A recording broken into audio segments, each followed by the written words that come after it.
I never planned to tell my family who I really was. For 3 years, I worked as a housekeeper at the Richardson Grand Hotel, which was our family's pride and joy. But what they didn't know was that I was also the CEO of Lux Global Hotels, the third largest hotel chain in the world. Family can push you to your limits, especially when they think you're beneath them. My name is Grace Chen, and this is the story of how I learned that sometimes the best way to teach humility is to let people show their own arrogance. The Richardson Grand had been in our family for 2 generations. My uncle, Thomas, took it over from my grandfather and turned it from a small local hotel into a well-known regional one. But now, it was struggling. It couldn't keep up with modern trends, and it was drowning in debt, something my uncle refused to admit. I remember the day I decided to work there. I had just finished a meeting with my team at Lux Global. We were talking about buying hotels in the Northeast, and the Richardson Grand came up. My CFO said, "The Richardson family doesn't want to sell, but they're in deep debt. In 6 months to a year, they'll have to sell for way less than it's worth." I couldn't let that happen. This hotel was my family's legacy. Even if they didn't know who I really was, even if they thought I was just the quiet niece who didn't do much, I had to help. So, I did something unexpected. I applied to work there as a housekeeper. "Why would you want to work here?" HR asked, confused. "You have a degree from Cornell's hotel school." "I believe in starting from the ground up," I replied. They didn't understand what I really meant. For 3 years, I cleaned rooms, changed sheets, and quietly watched everything that was wrong with the hotel, all while running my billion-dollar company during my breaks and after work. My cousin, Bradley, who managed the hotel, loved to remind me of my place. "Grace, the bathroom in 306 needs cleaning," he'd say loudly in the lobby, making sure everyone heard. "Don't take all day." I did my job perfectly, though. I noticed every leaky pipe, every broken system, and every guest complaint. I wrote it all down, but no one paid attention to me. They just saw me as the quiet housekeeper who kept to herself. Everything changed last Tuesday at the family business meeting. I wasn't usually invited, but Bradley wanted me there this time. The family gathered in the hotel's fancy conference room. Uncle Thomas sat at the head of the table, with his wife, Margaret, beside him. Bradley stood at the front, excited to share his big plan. "As you all know," he began, "the hotel industry is changing. We need to modernize to compete." He showed a slide. "That's why I've come up with a new rebranding strategy." I almost choked. His plan was almost exactly the same as one I had used at Lux Global 2 years ago. He must have copied it from somewhere. "We'll need to let go of some staff," Bradley continued, looking right at me, "starting with outdated roles like full-time housekeepers. We'll hire a cleaning service instead." The room went quiet. Everyone knew he was talking about me. "Now, Bradley," Aunt Margaret said, pretending to care, "Grace's family, maybe we can find her another job, in the laundry, maybe?" I stayed quiet, watching Bradley's plan unfold. For 3 years, he had looked down on me, and now he wanted to fire me in front of everyone to prove he was the successful one. "Actually," Bradley said, full of himself, "I've already arranged everything. The new cleaning service starts next week." He turned to me with a fake smile. "Grace, consider this your notice. Bring back your uniform by Friday." I could have told them everything right then. I could have shown them my CEO title or mentioned that I ran a company with over 200 hotels, but instead, I stood up, smoothed my uniform, and smiled. "Of course, Bradley, I understand." I turned to leave but paused at the door. "Oh, and congratulations. That rebranding strategy worked great when Lux Global used it 2 years ago." I walked away, leaving them shocked. Bradley tried to explain, but it was too late. What they didn't know was that during my 3 years as a housekeeper, I had written down every problem with the hotel, broken systems, health code violations, and even Bradley's shady accounting. And the next day, the CEO of Lux Global, me, was coming to inspect the hotel.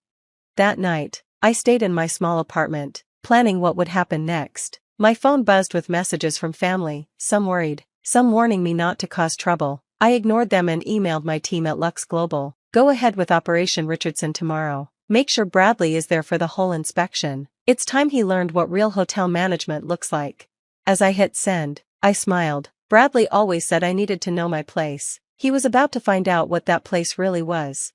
The next morning, I arrived at the hotel at 9 a.m., but not in my housekeeper uniform. I wore a sharp suit from my CEO wardrobe. My heels clicked on the marble floor as I walked in, turning heads.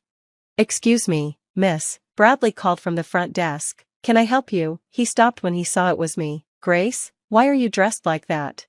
Good morning, Bradley, I said calmly. I believe you're expecting the CEO of Lux Global Hotels today. He looked confused. Yes, but you need to leave. We have an important inspection, and I can't have you causing trouble. The elevator dinged, and my team stepped out: Thomas, my CFO, Sarah, head of operations, and Michael, our lawyer, people who had been running Lux Global with me for years. Mrs. Chen, Thomas said, nodding professionally, the reports you asked for are ready. Bradley turned pale. Mrs. Chen, what's going on?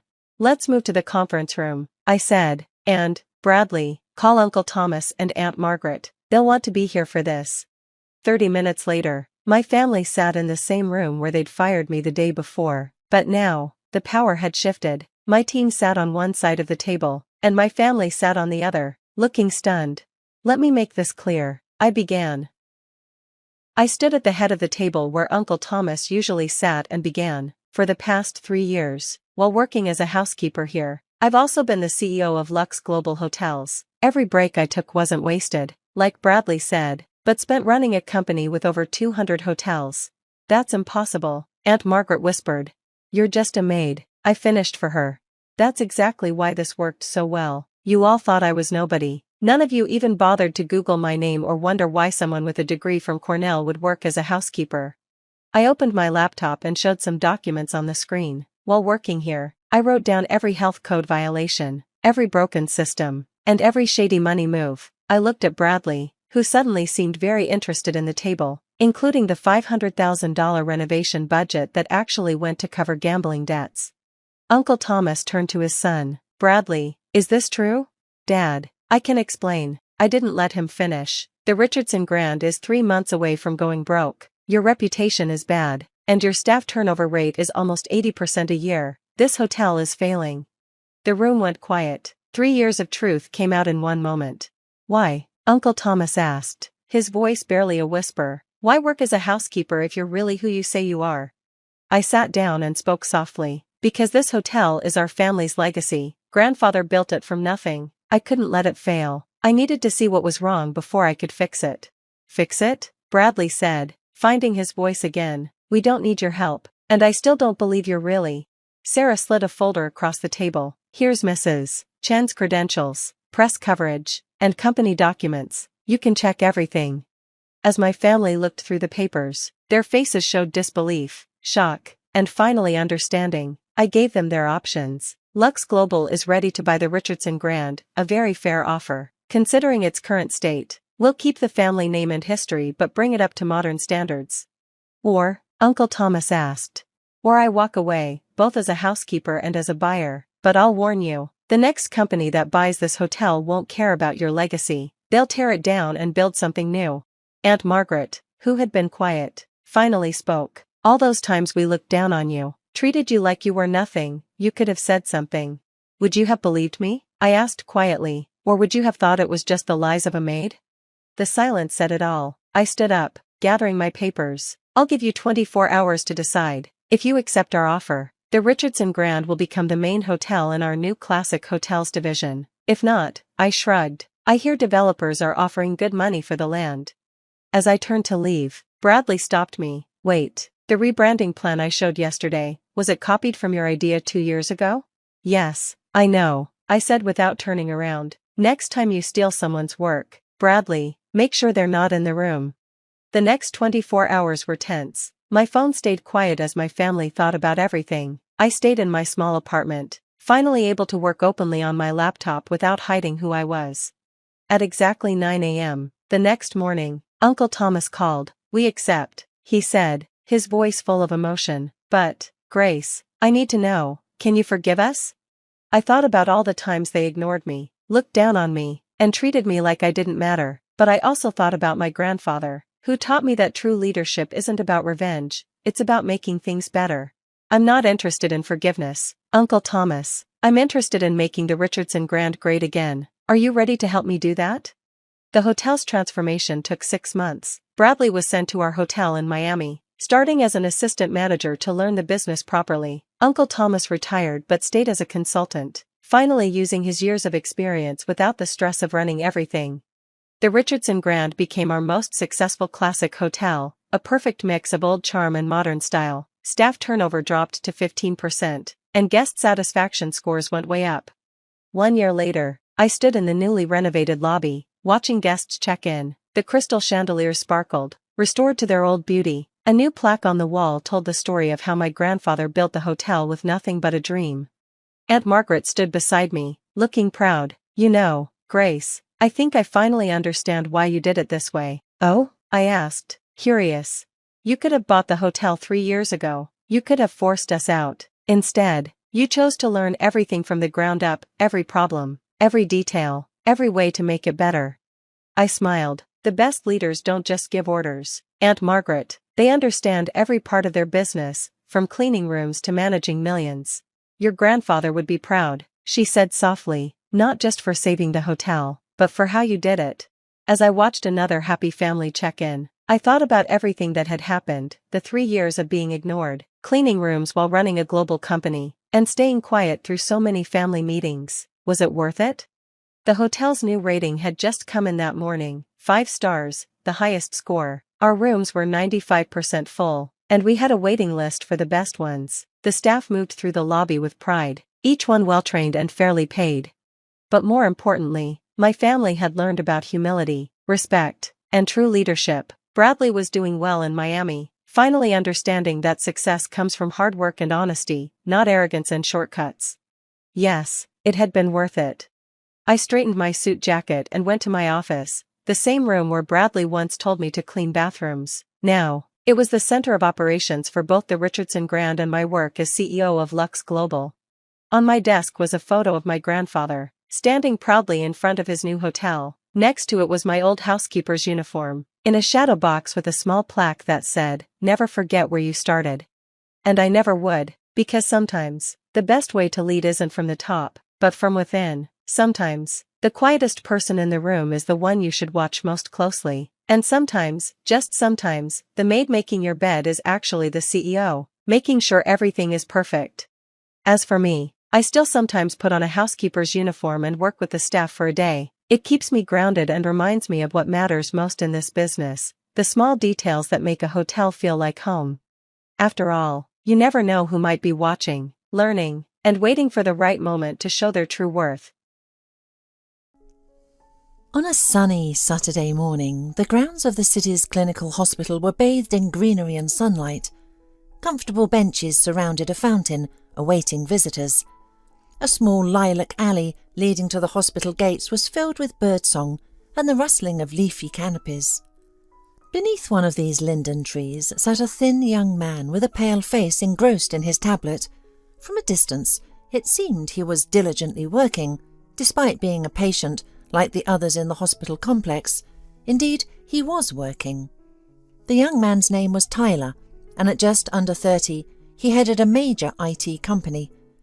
He was a patient in the cardiology department, and his presence there was no coincidence.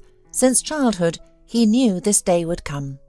Once, as a schoolboy, he overheard his mother talking with a friend.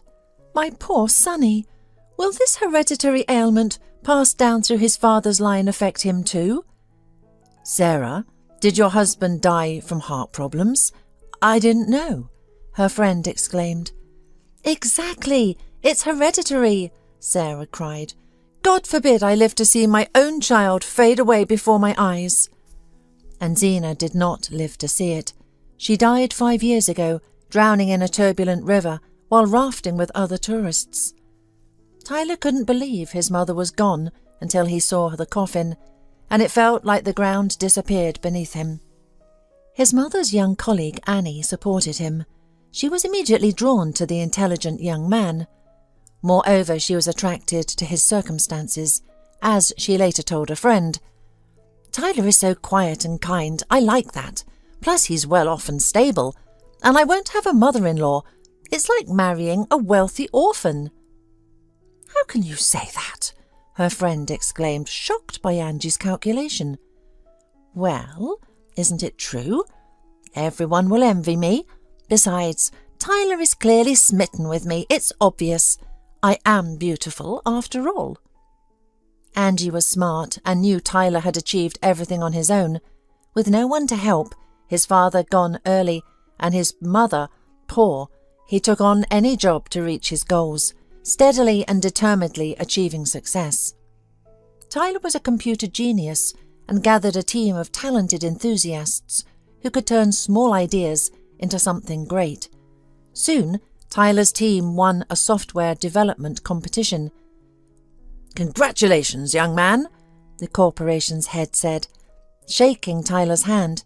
"Now all doors are open to you, and our multi-million grant will help bring your idea to life." "Thank you." Tyler was overjoyed. He knew dreams could come true. A year after his mother's passing, Tyler and Angie married. Angie insisted on a lavish wedding. "All my friends will burst with envy," Angie boasted to her friend, trying on an exquisite wedding dress, an expensive necklace. "I'll invite her out of spite, so she can see my wonderful life with my rich husband." Though the celebration was grand, there was little joy. Tyler's colleagues found the bride arrogant and unpleasant, so they didn't stay long. "She's not right for him," remarked Oleg, Tyler's deputy. "Look how she struts and shows off. Our Tyler is nothing like that. He's never arrogant and always respectful. But Angie, trouble, that's what she is. Mark my words, he'll suffer with her," said Mrs. Fletcher, a wise older woman who worked as a secretary at the company. "She's uneducated and ill-mannered, always out for herself, ready to snatch the last bite from your mouth." Mrs. Fletcher was right. Within 2 years, Tyler couldn't hide from his quarrelsome, greedy wife. Despite her wealth, she pinched every penny, refusing to help Tyler's friends while spending lavishly on herself, expensive salons, designer clothes, and parties at exclusive clubs. Soon, friends and colleagues stopped visiting, and Tyler became unnecessary to Angie, which exhausted him. That's when he found something was wrong with his health. His heart faltered for the first time, and he was rushed to the hospital. Angie visited only once. "How could this happen?" Angie complained, instead of supporting her sick husband. "We were supposed to go to Paris this week. Now I won't see the Eiffel Tower or attend Fashion Week. I'm so upset, I feel sick." "Well, go alone. I'll give you the money. Take a friend with you. By the way, Angie, you're not pregnant, are you?" Tyler asked hopefully. "It would be wonderful if we had a baby." "No, I'm not pregnant," she said, pursing her lips. "I can't get pregnant from you. You know my tests are fine, and the doctor said it's not me. You're infertile, Tyler." "I'm sorry, Angie. So, no children for us," he said, spreading his hands. "But we can always adopt. What do you think?" "Absolutely not," Angie exclaimed. "I won't bring some addict's child into my home. No kids are better than that. I won't bring some addict's child into my home. No kids are worth that." With that, she left, her heels clicking loudly. She flew to Paris and demanded a divorce from there, blaming Tyler for their childlessness. This deeply hurt him. The last time he saw her was in court. She arrived with a muscular, towering man, introducing him as her new boyfriend. Tyler and Angie divorced, and he was single again. Friends and colleagues who had supported him throughout threw him a party. "Congratulations on your liberation and escape from that cunning enchantress with minimal losses. Cheers, everyone," Oleg joyfully exclaimed. "We're so glad you're back with us. There are plenty of other brides out there, like fish in the sea." After the party, Tyler felt unwell again and had to call an ambulance. "Why don't you take better care of yourself?" his doctor, Dr. Kerber, asked, shaking his head. "I told you to avoid stress and physical exertion. What did you do? Overexert yourself at the gym or go skydiving?" "I got divorced," Tyler replied thoughtfully, "and it wasn't easy." The doctor sympathetically patted him on the shoulder, sighed, and continued the examination. "You'll have to stay here for a while. I'll prescribe conservative treatment, but surgery may be necessary soon. Otherwise, you won't make it to 40, I'm afraid. Your heart is functioning like that of an 80-year-old. Yes, some parts of your engine need replacing, so to speak. Is it dangerous? Tyler asked, frightened. Well, it's no more dangerous than living with such a worn-out heart, young man, the doctor said, looking at him sympathetically. However, risks are undoubtedly present. Primarily, there's the anesthesia. No one knows how your heart and brain will react to such stress. Plus, everyone's body is different, and what happens after surgery is uncertain. Complications are always possible, but no one can guarantee how you'll handle them. There's also the human factor. Sometimes a surgeon's hand might slip, or a nerve or artery might be damaged. Overall, my prognosis is 50-50, and that's not bad. 50-50? Tyler repeated. I thought you'd give me at least 80%. No, I think I'll postpone the surgery. That's the problem. You don't have much time, Dr. Kerber sighed. If you change your mind, please let me know. And with that, the doctor left, gently closing the door behind him. Now Tyler sat on a bench under a tree, watching as patients emerged for their morning stroll after breakfast. Most of them gathered near the fountain, which sprayed cool water. The patients smiled. Many were on the mend. Everyone except Tyler. Now time was against him. Tyler sent some instructions to his work email and leaned back against the bench. He felt weak, and his head was spinning. "Are you feeling unwell?" asked a young nurse. "You skipped breakfast, which is probably why you have no energy. Let's go to the cafeteria. I'll ask them to give you a meal. You need to eat." "I'm not hungry," Tyler replied drowsily. "You should eat anyway," insisted. "What's your name?" Tyler asked, looking at her with interest. The last time someone had been so insistent about him eating was his mother when he was still in school. "Nancy," she replied, blushing. "I'm almost finished with my paramedic training, and I work here part-time. I just have to pass my exams." "Congratulations," Tyler smiled. "It's a great profession. I'm Tyler. I've never been good at the humanities, so I became an engineer." He deliberately avoided mentioning his actual job, fearing that she, like the other women, might want a comfortable life at his expense while not caring for him. This was a constant problem for wealthy bachelors. A few minutes later, Tyler gave up, and they headed to the cafeteria, enthusiastically discussing their favourite literature. Tyler felt at ease with Nancy. Even his heart seemed to calm down. 2 weeks later, he returned to work, where his team had been eagerly awaiting him. They greeted him warmly and began sharing ideas for promoting their new product. The company's 5th anniversary was approaching, and they decided to celebrate in style by reserving several tables at an upscale restaurant.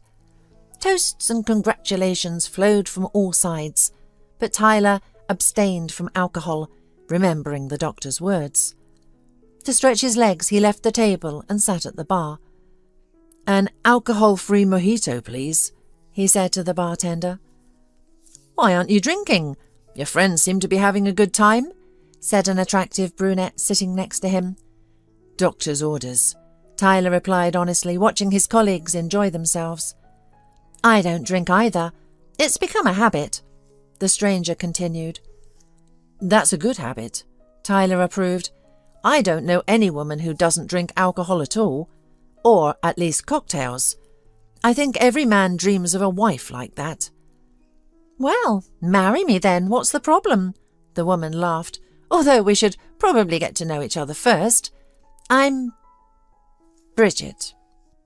I work at a bank and live in Berlin." "I'm Tyler. My colleagues and I work at an IT company. I recently got divorced, so I'm enjoying the single life for now. I don't intend to get married anytime soon, even to a beautiful foreigner like you. By the way, your English is excellent." "I did a long internship here, which helped me improve my language skills. Plus, I've been studying British culture since childhood and even took extra lessons in school. And you don't have to get married," Bridget laughed. "And honestly, nowadays, People can live happily together without a marriage certificate. No one owes anyone anything. And that's the right way, in my opinion. Bartender, I'll have the same as him. Tyler was drawn to Bridget's straightforwardness and independence. She insisted on paying for herself, which was unusual and somewhat pleasant. His heart fluttered, sensing the approach of love. That same evening, Tyler jokingly introduced Bridget to his friends and colleagues as his fiancée. But as they say, every joke has a grain of truth, and soon they were living together in Tyler's house. A month later, he proposed to Bridget. Unlike his first wife, Angie, Bridget was caring and understanding. With her, Tyler felt comfortable, and their home was once again filled with friends, enjoying evening gatherings with barbecues and board games. Just a month later, Bridget and Tyler were married. The wedding was modest and went unnoticed by the town, just as Bridget wanted. "You're so lucky with your wife," Tyler's single colleagues would say enviously. "How did you manage to snag her?" "She chose me," Tyler would laugh, still in disbelief at his good fortune. Then one day, when his illness reminded him of its presence again, he told Bridget about his health problems and sought her advice regarding the surgery. "It's up to you," she replied, shrugging. "Surgery doesn't guarantee 100% success rate. What if you end up disabled or worse? Think carefully." Tyler's doubts grew, and he decided to temporarily stop thinking about the operation until a third attack struck. The ambulance barely got him to the cardiology department, where a fading Tyler was met by Dr. Kerber. The experienced doctor quickly stabilized him, admitting him to the intensive care unit for a couple of days. "He must not be upset," Dr. Kerber said.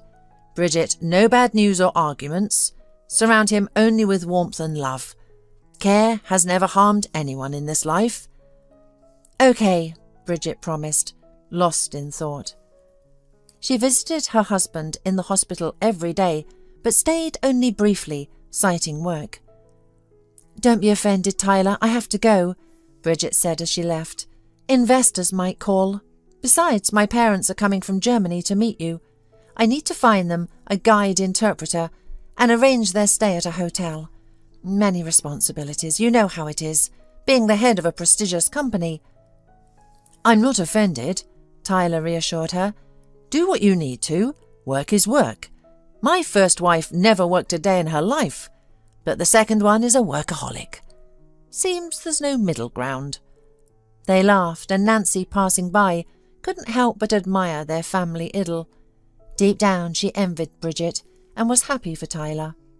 The next day, Tyler awoke to find two elderly people, a man and a woman, staring at him. "Guten Morgen," the woman said in a creaky voice, smiling stiffly, her eyes cold. "Hello," Tyler replied, surprised. He realized that they had greeted him in German. The man slowly shook Tyler's hand and held it for a long time, as if discreetly checking his pulse. Tyler thought it might be a lingering effect of his illness. The man whispered something to Bridget, who translated. "Meet my parents, Ursula and Hans Schwartz. Dad says he's glad to see you in good health. Mum wants you to get well soon." "Thank you," Tyler said. "I don't speak German, but I might try to learn." Bridget turned to her parents and relayed Tyler's words. The elderly couple smiled and nodded. Then Bridget's mother took a small bag of food from her purse and placed it on the bedside table, gesturing for Tyler to eat it. Tyler was touched that an entire family cared for him. "It's great to be the son-in-law of good people," he thought, unlike Angie's parents, who only cared about my money. "We have to go," Bridget said. "We need to settle them into the hotel. They're tired from the flight and came straight from the airport to see you." "Why don't they stay at our house?" Tyler suggested. "There's plenty of room. We have a cook, maids, and they won't lack anything. I won't be leaving here any time soon." "That's not how we do things," Bridget smiled. "But I'll pass on your offer. Let them be pleased with their generous son-in-law." Bridget kissed Tyler on the cheek and left with her parents. The next day, the woman didn't visit her husband, only sending a message that she was busy. The following day she didn't appear either, and her phone went unanswered. However, Bridget's parents visited Tyler daily, which made him uncomfortable. He endured it, reminding himself that they were his relatives. Every time they left, he sighed in relief. The stress caused Tyler's heart to ache, and his condition worsened. Nancy, who often visited his ward, noticed this immediately. "You don't look well," she said cheerfully. "Tired?" "A little," Tyler admitted. "See, foreign delegations visit me every day, as if they have nothing better to do. But what can I do? They're Bridget's parents." "Maybe that's why your relatives go to Dr. Kerber's office every day to talk," Nancy noted. "How can they talk? They only communicate through Bridget, and without her they use gestures." "They certainly wouldn't understand complex medical terms in English," Tyler exclaimed. "I don't know what they discuss because they always close the door." Nancy shrugged and left the room, leaving Tyler in turmoil. Tyler struggled to process this information and decided to seek help from Dr. Kerber. However, the doctor was either in surgery or had gone home to rest. The next morning, Tyler eagerly awaited his wife's visit. When she arrived, she greeted him coldly and prepared to leave after just 5 minutes. "Why are you leaving so soon? We haven't seen each other properly in 3 days, Tyler said, upset. "Stay a little longer.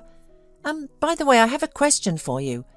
Do your parents speak any English at all?" "No," she replied curtly. "I'll come tomorrow and stay longer, but I really must go now. Sorry, dear." The word dear made Tyler uneasy, reminding him of how Angie used to address him. Seeing her husband frozen in offence, Bridget softened. "Hang in there, Tyler. Everything will be fine soon. Now lie down and rest. Regain your strength. See you tomorrow." Bridget left, leaving the room filled with the scent of her perfume. The sun blazed through the windows, and Tyler opened them to let in some fresh air. He saw Bridget's parents standing under the trees, trying to remain unnoticed as they spoke with a distinguished-looking man. Interesting, Tyler thought. Maybe that's their new interpreter. But what are they discussing so animatedly? He overheard snippets of English, which confused him. Do they know English? Why hide it? What's the point? Something inside him urged him to investigate this puzzling situation that kept him from eating and sleeping peacefully. His soul demanded the truth. Tyler decided to test his suspicions, but needed help. To his luck, Nancy came in his ward at that moment, and he instantly got an idea. "Nancy, help!" he said, grabbing her hand. "I need your clothes." "What?" she exclaimed. "Have you lost your mind?" No, Tyler waved his hand, realizing his blunder. "I need a uniform and medical mask, like yours. No time to explain. Will you help me?" Nancy silently nodded and led him to the utility room. She quickly found the right size and gave him her medical attire. Without a moment to lose, Tyler changed and hurried outside. Nancy stayed behind, worried about Tyler's behaviour, but trusting him nonetheless. Tyler, having moved closer to the peacefully conversing trio, stood nearby and thus heard every word. "So, you guarantee a positive outcome?" Ursula asked the stranger in perfect English. "Well, how can I put it?" the man replied. "It all depends on him.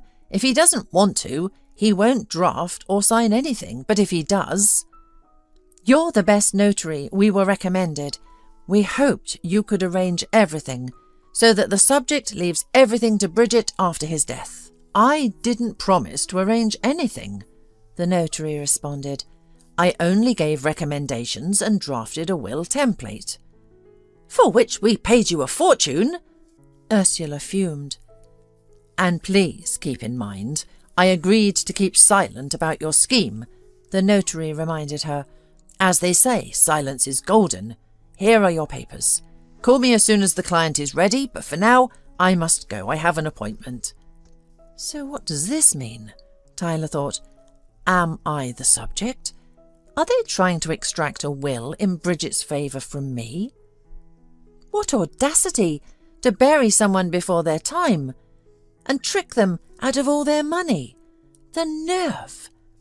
Tyler returned to his room, removed his robe and mask and sank into deep thought. Nancy entered to collect his belongings and paused, sensing his inner turmoil, but she quietly left the room.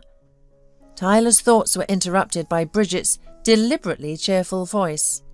"Here I am! Were you waiting for me?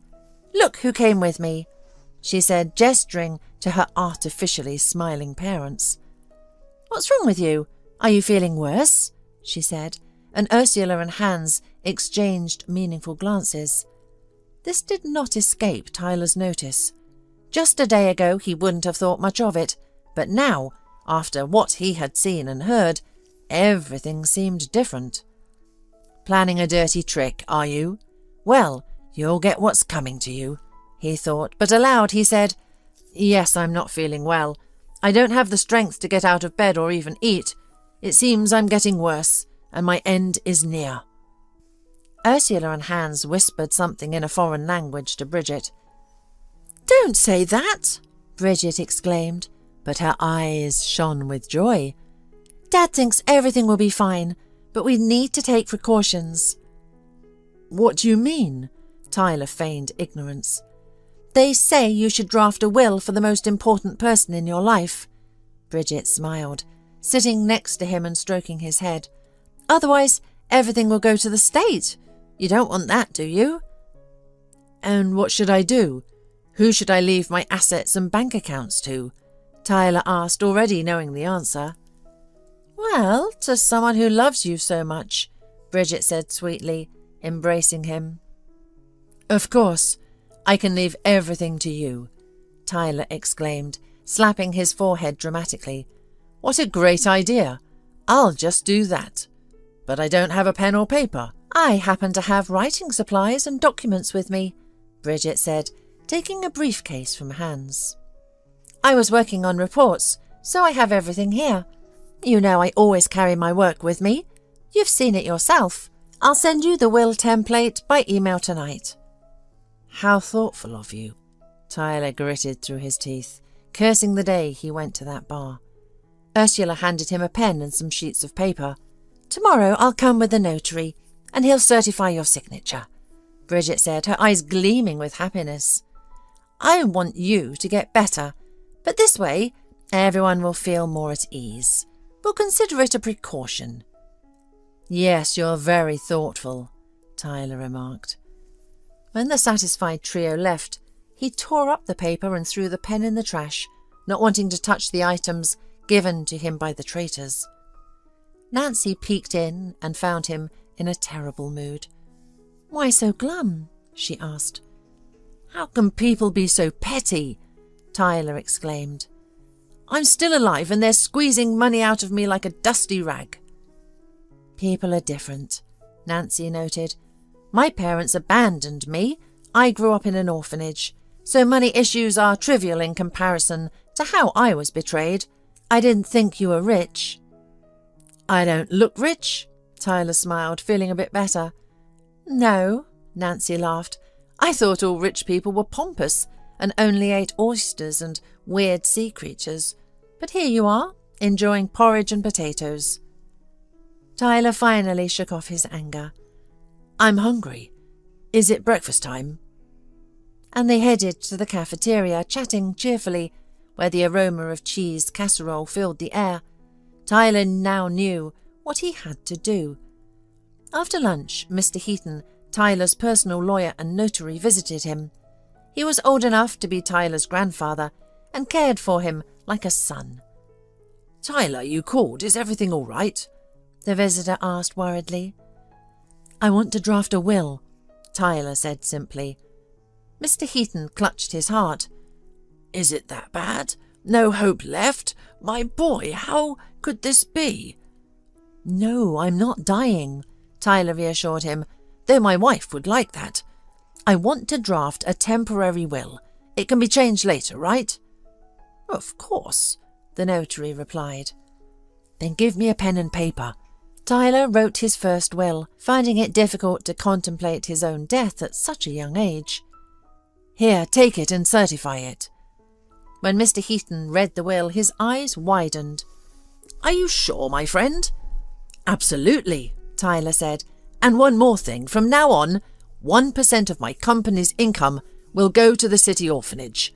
Prepare the order and give it to the finance department." "Consider it done," Mr. Heaton said. "I've been wanting to suggest charity work for a while." After the notary left, Tyler was alone with his thoughts, reflecting on his life. How could I let people like Angie and Bridget into my life?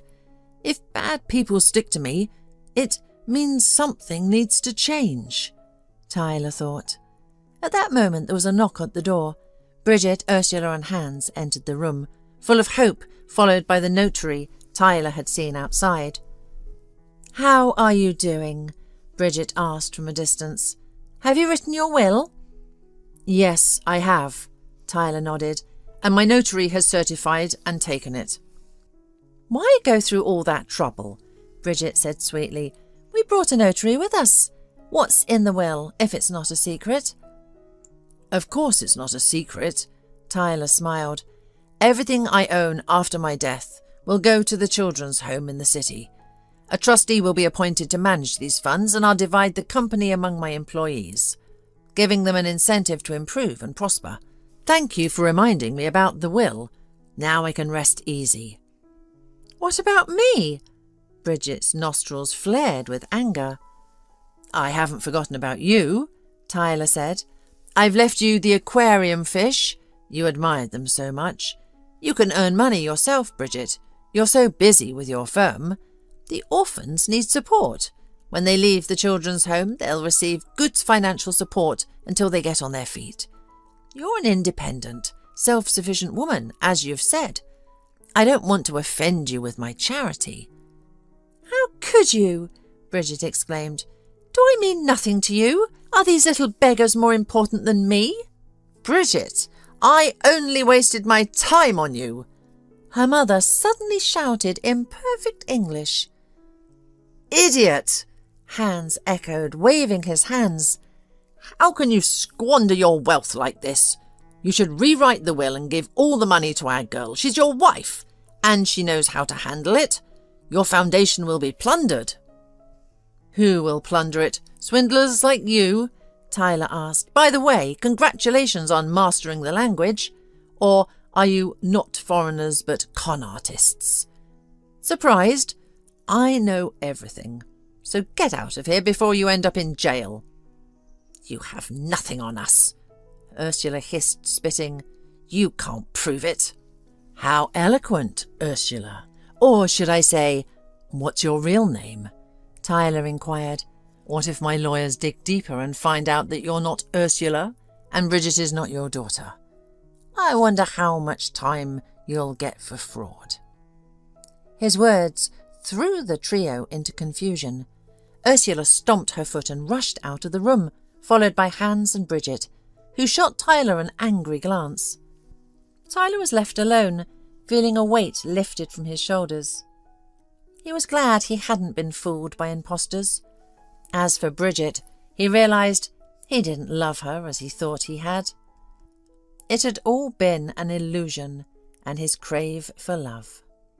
Fortunately, Bridget didn't show up at the hospital again. 2 days later, Mr. Heaton brought documents for Tyler to sign. Bridget had filed for divorce.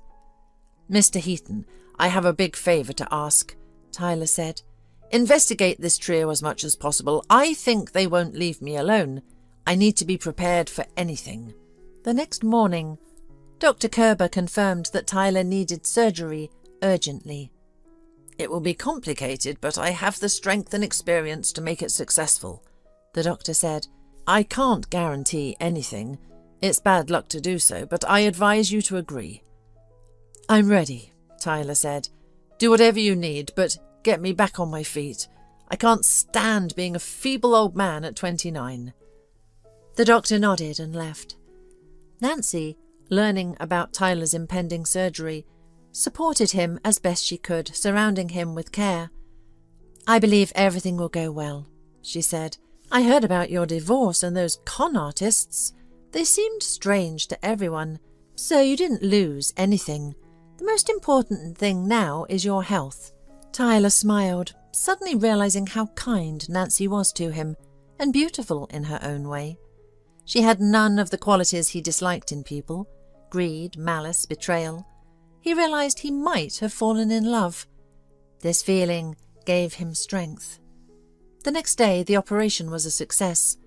The doctors performed a miracle, spending 17 hours straight in the operating room. Nancy was by Tyler's side when he was taken to the ICU and when he was transferred to his room. She didn't leave him for a moment because she had fallen in love with him long ago. She lost weight and looked worn out, worrying about Tyler and refusing sleep for his sake. When Tyler was allowed to have visitors, his lawyer arrived with news. "You won't believe what I've uncovered," Mr. Heaton was eager to share. "Listen, it's about Bridget. Her real name is Maria. She was an orphan but was adopted at 10 by Mandy and Tom Stritcher, the same Ursula and Hans. She used to beg at railway stations, pretending to be a gypsy fortune teller. They taught her all the tricks of thievery and financial scams. They worked together, amassed a fortune, and always got away with it. You're lucky you caught on in time and didn't transfer all your assets to her. Legally, you owe her nothing, since you earned most of your wealth before the marriage." "Wow," Tyler exclaimed. "I sensed something was off, and luck helped me see it more clearly. Let's consider myself fortunate." "There's still the court case," the lawyer warned. "Bridget will demand money in the divorce, but I'll be by your side, don't worry." A few days later, Tyler was discharged. He and Nancy said their goodbyes, but agreed to keep seeing each other. First, though, he needed to finalize the divorce. The courtroom was heated with Bridget's arrogance and rudeness. "Your Honour," she addressed the judge, "I demand that my husband give me half of his property." "Do you agree to share your income with your wife after the divorce?" the judge asked Tyler. "No," he firmly replied. "Let her first reveal her real name. She deceived me." When Bridget realized she had been exposed so quickly, she assessed the legal danger she faced. Quietly she said, "Your Honour, I withdraw my claims. I've changed my mind." Thus, the trio of con artists found themselves empty-handed for the first time. Tyler hurried to Nancy, whose address he obtained from the hospital. She lived in a small house on the outskirts of the city. Tyler was surprised that people could live in such a dilapidated dwelling. He knocked on the door. When Nancy opened it and saw him with a luxurious bouquet, she was momentarily speechless. "Hi," Tyler smiled. "Here I am. We apologize for not calling ahead.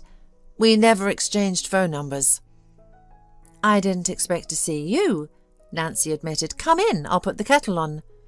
"Thank you for the flowers." "No one has ever given me such a beautiful bouquet. I don't even have a vase. I'll have to use a glass jar. I just baked some cookies. You're right on time." As Nancy bustled about in the tiny kitchen, Tyler looked around. The house had only 2 rooms, one of which was minimal. He entered and saw a child's crib with a 4-year-old boy sleeping in it. "This is my son and my sorrow," Nancy said softly. "You never mentioned you had a child," Tyler said. "He looks just like you. It's wonderful." "Yes, I was married, but he left me for another woman when Sam was just a year old. Sam was born with a developmental delay. He's a bright, smart boy who understands everything and can even write letters, but he can't speak. I've taken him to doctors, but they all say they can't help. He needs an expensive examination. I don't have that kind of money."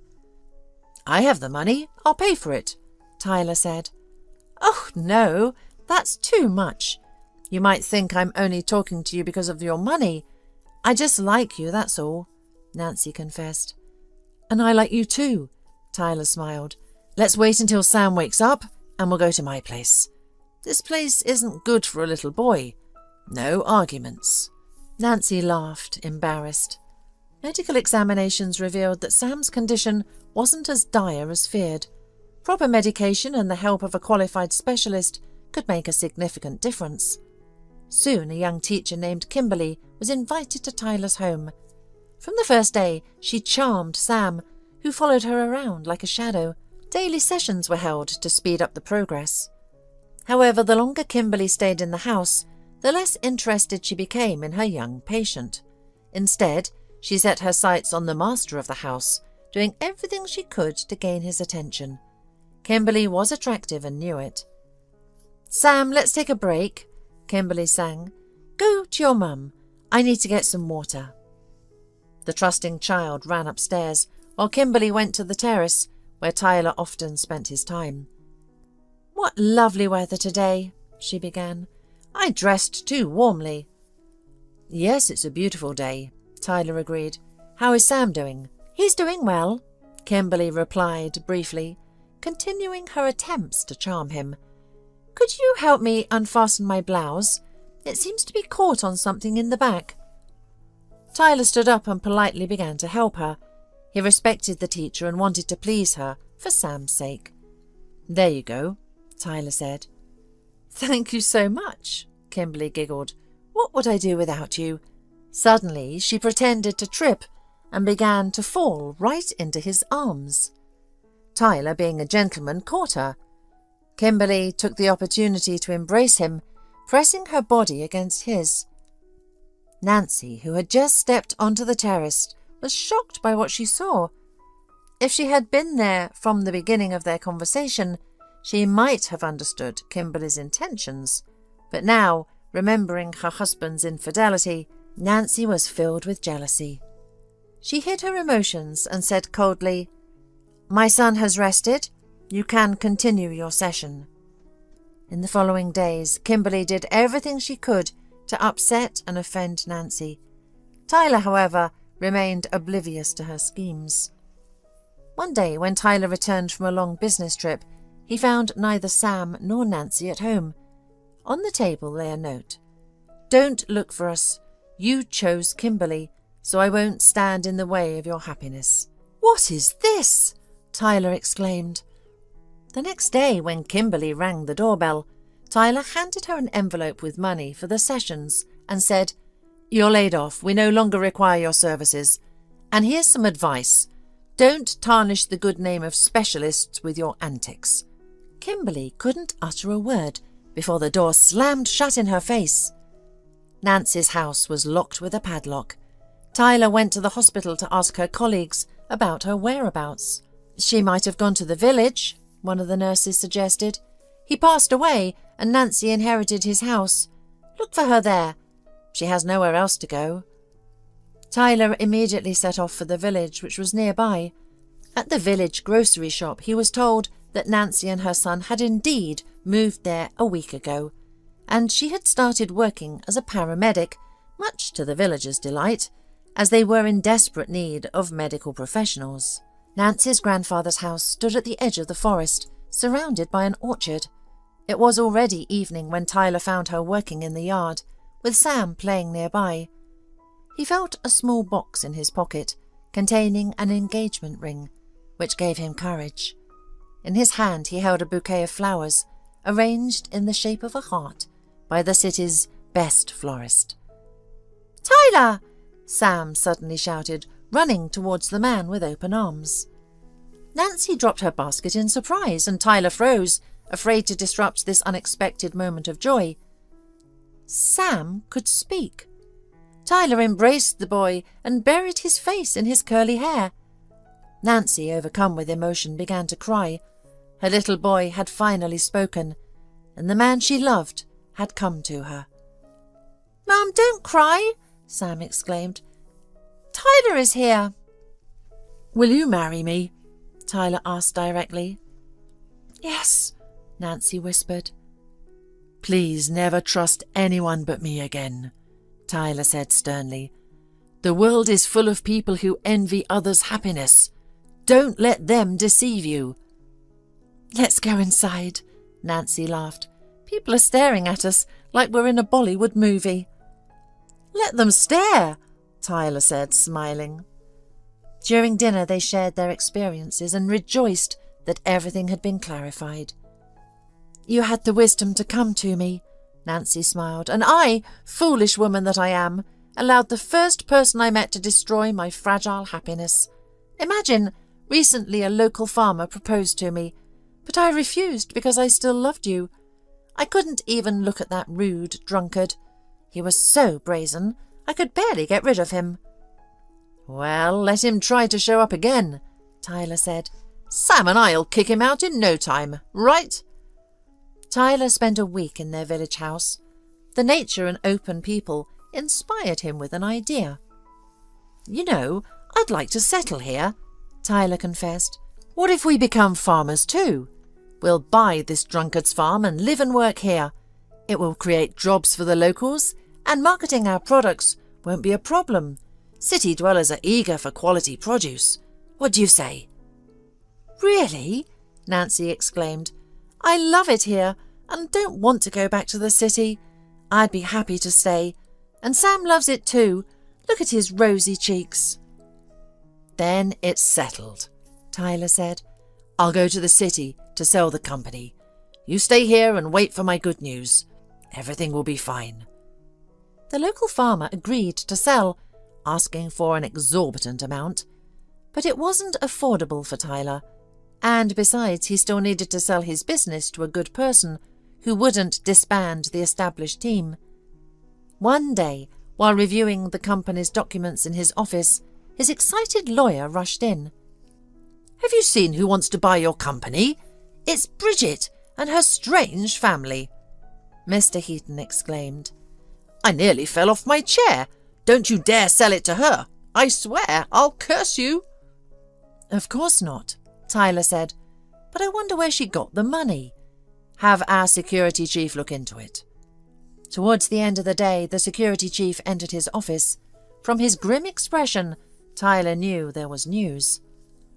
"Your ex-wife managed to get married and become a widow," he blurted out.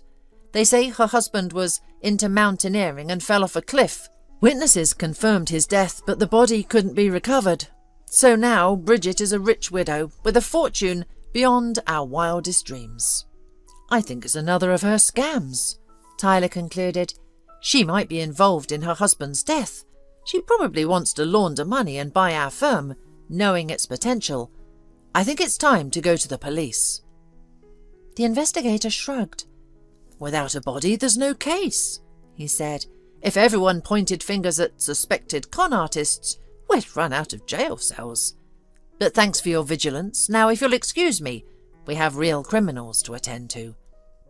Tyler realized arguing with the tired policeman without direct evidence was pointless, so he decided to investigate himself. With Bridget's address in hand, he decided to follow her. He waited in his car outside the mansion where she lived with her parents. As night fell, a car cautiously emerged from the garage, with Bridget at the wheel. Tyler followed her to the outskirts of the city, where a dilapidated house stood on a vacant lot. Bridget got out of the car and looked around, checking if she was being followed.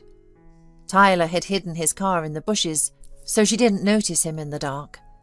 Trembling with excitement, Tyler took a flashlight and turned on his phone's camera to record. He sneaked into the building behind Bridget. "Not dead yet?" Bridget spat. Someone moaned in response from the darkness. Tyler decided to act. He illuminated the room with his powerful flashlight. On the floor, bound and gagged, sat a frail elderly man. Bridget stood over him, ready to strike with a bat, a canister of gasoline nearby. "Just in time, huh?"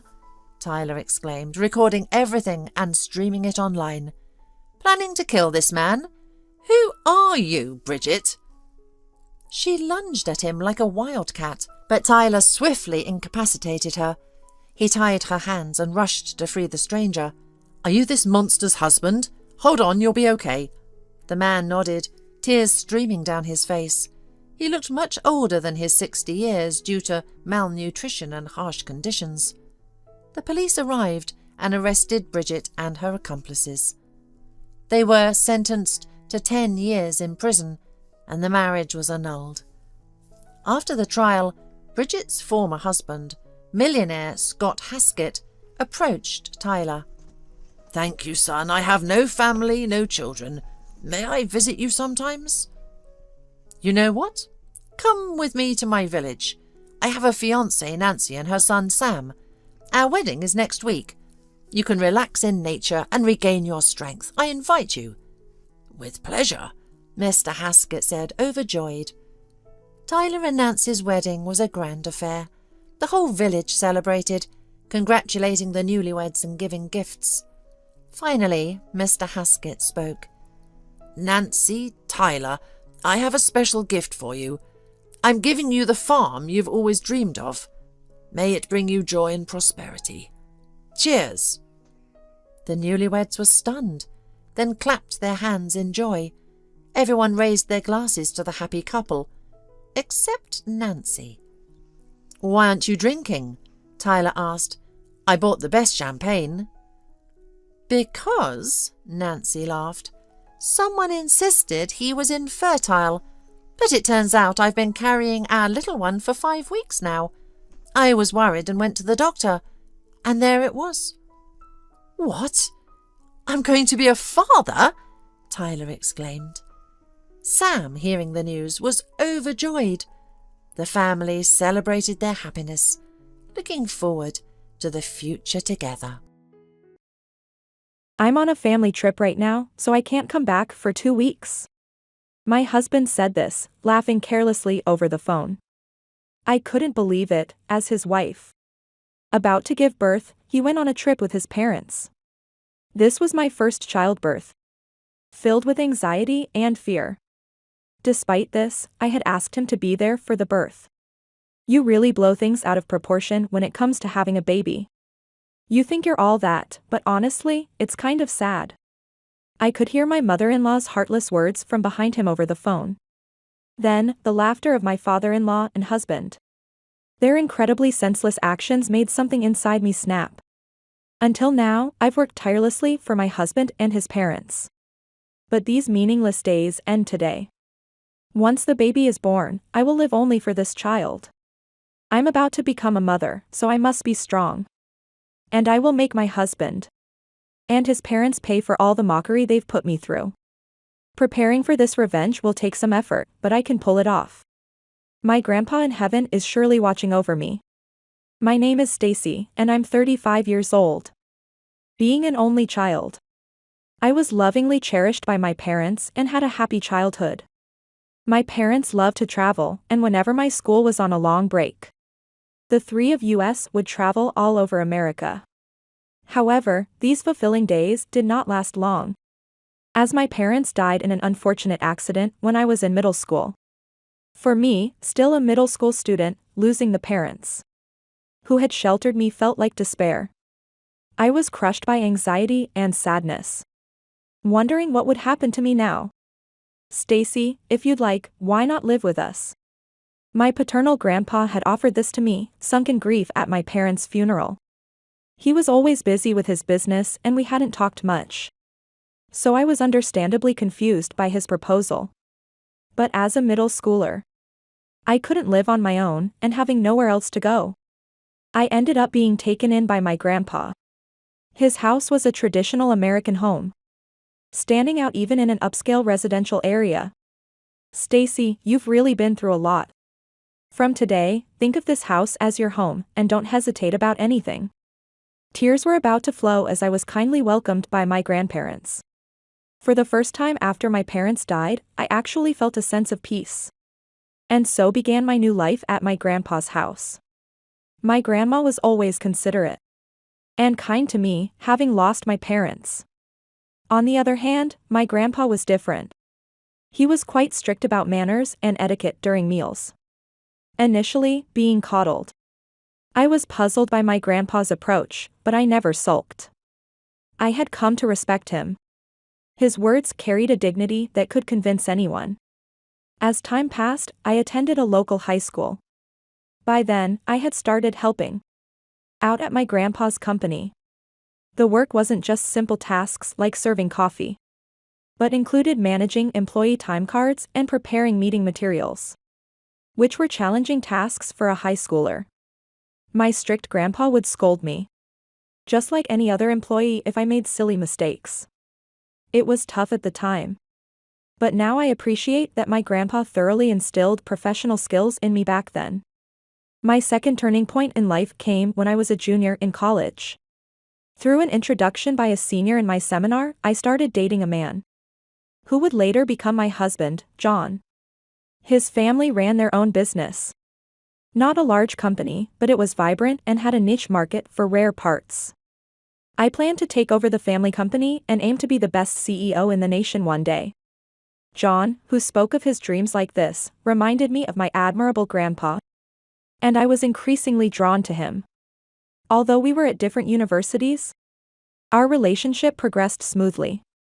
While my friends were busy job hunting, I had already secured employment at my grandpa's company after graduation.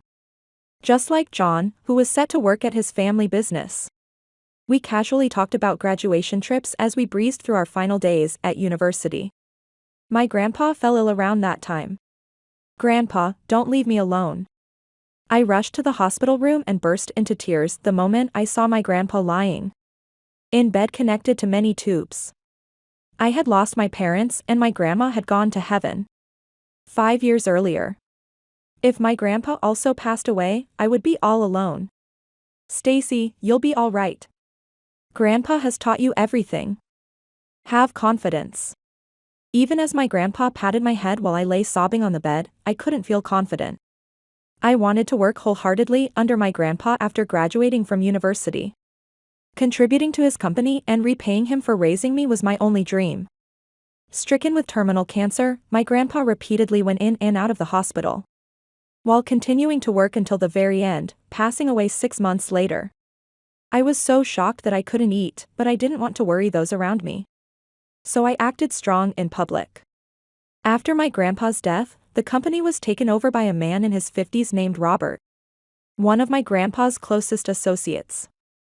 Not only was he intelligent, but he also never forgot to be considerate of those around him. And my grandpa had trusted him the most. After graduating from university, I joined my grandpa's company as planned and started working under Robert, preparing to eventually take over the company. It was about 3 years after I started working that John formally proposed to me. I accepted his proposal honestly and we got married. Your grandpa's house is really a mansion. It's in a different class from my family's home. After our wedding, we decided to live in the house my grandpa had left us. John was pleased that he saved money on buying our own house. And I was happy to continue living in the house where I had lived with my beloved grandparents. 2 years later, I was blessed with a new life growing inside me. Everyone, including John, was really happy about me being pregnant. My company's employees said, "If anything happens to Stacy and the baby, the president in heaven will be angry," and made sure I didn't work too hard. I was grateful that everyone was considerate during my pregnancy, but there was one troubling thing. My in-laws, knowing about my pregnancy, suggested that we live together. "Stacy's expecting a baby, so it'd be great to have extra hands around, don't you think? So, let's get things moving. We're all set to move in whenever." My in-laws wanted to move into the house we were living in as soon as possible. And John was also positive about living together. But I couldn't bear the thought of living with my in-laws in this house. They said they wanted to live together to reduce my burden during pregnancy, but living with them seemed to increase my mental and physical stress. My mother-in-law was not good at cleaning or cooking. And John had told me that their house was always overflowing with trash. Moreover, my father-in-law loved alcohol and often held parties with friends until the early hours. I imagined myself, with my big belly, cooking for John and my in-laws, and preparing for my father-in-law's parties while carrying the newborn baby. And I was disheartened. I honestly told John how I felt and asked him to subtly convey to his parents that we were not interested in living together. But John only gave vague responses and didn't seem to empathize with me. And one day, my frustration finally exploded. "What is this? Seeing a large pile of luggage placed at the entrance of the house, my eyes widened. My in-laws were also there. It seemed that this luggage had been brought by them in their car. What do you mean? This is our stuff. We were thinking of gradually moving in since we're going to start living here soon. While saying this nonchalantly, my mother-in-law carelessly knocked over a vase that my grandpa had cherished and dumped her luggage heavily. I didn't say I wanted to live together. Unable to hold back against my excessively selfish in-laws, I raised my voice loudly. John hurried out of the living room in a panic. I said we couldn't live together, so why did your parents bring their luggage? Why are they so insistent on living together? I understand. I'll explain the reason, so please calm down and listen. Seeing me distraught, John began to sweat profusely as he started to explain the truth. It seemed that his family's company was not doing well. There had been signs for years. And as banks began to refuse further loans, the company had started to struggle financially. Therefore, his parents had decided to sell their house and use the money as operating capital for the company. They had been pressing me to live with them because they would have nowhere to go after selling their house. While they said the purpose of living together was to help me during my pregnancy, the real reason was incredibly self-centered. Having studied economics in college and been taught business management by my grandpa, I could understand why my in-laws' company was failing. From what John told me, his parents had been mismanaging the company's money. The only way for my parents to save the company is to sell our home. So, Stacy, can you please live with them? With that, John pleaded with me. However, even though they talked about selling the house, John's family home was just an ordinary, nondescript house. It wasn't located on particularly valuable land, and selling it wouldn't generate nearly enough money to save the company. When I pointed this out, John shrunk even more and hesitantly spoke. I was going to discuss this later, but if selling our family home doesn't bring in much money, I was hoping we could ask for help from your grandpa's estate to support the family business. I had suspected as much. Whether it was about living together or depending on my grandpa's estate, my husband and his parents had a brazen attitude. Please, Stacy. The company you're going to take over is doing well, so surely you can spare a little help? Pleaded by my husband and his parents, I was torn. Indeed, the company I was part of was stable. However, I couldn't just carelessly hand over the precious inheritance my grandpa had left me. You have to manage money carefully, even if it's a small amount. My grandpa had repeatedly taught me. So, I proposed to my husband's side that in lieu of financial assistance, they transfer all shares of their company to me. Honestly, as long as my in-laws are in control, there's no amount of money that could save the business. If I became a shareholder, I could actively contribute to sustaining the business. A young woman like Stacy taking over the shares of my company. My father-in-law was quite reluctant, having his pride as the president.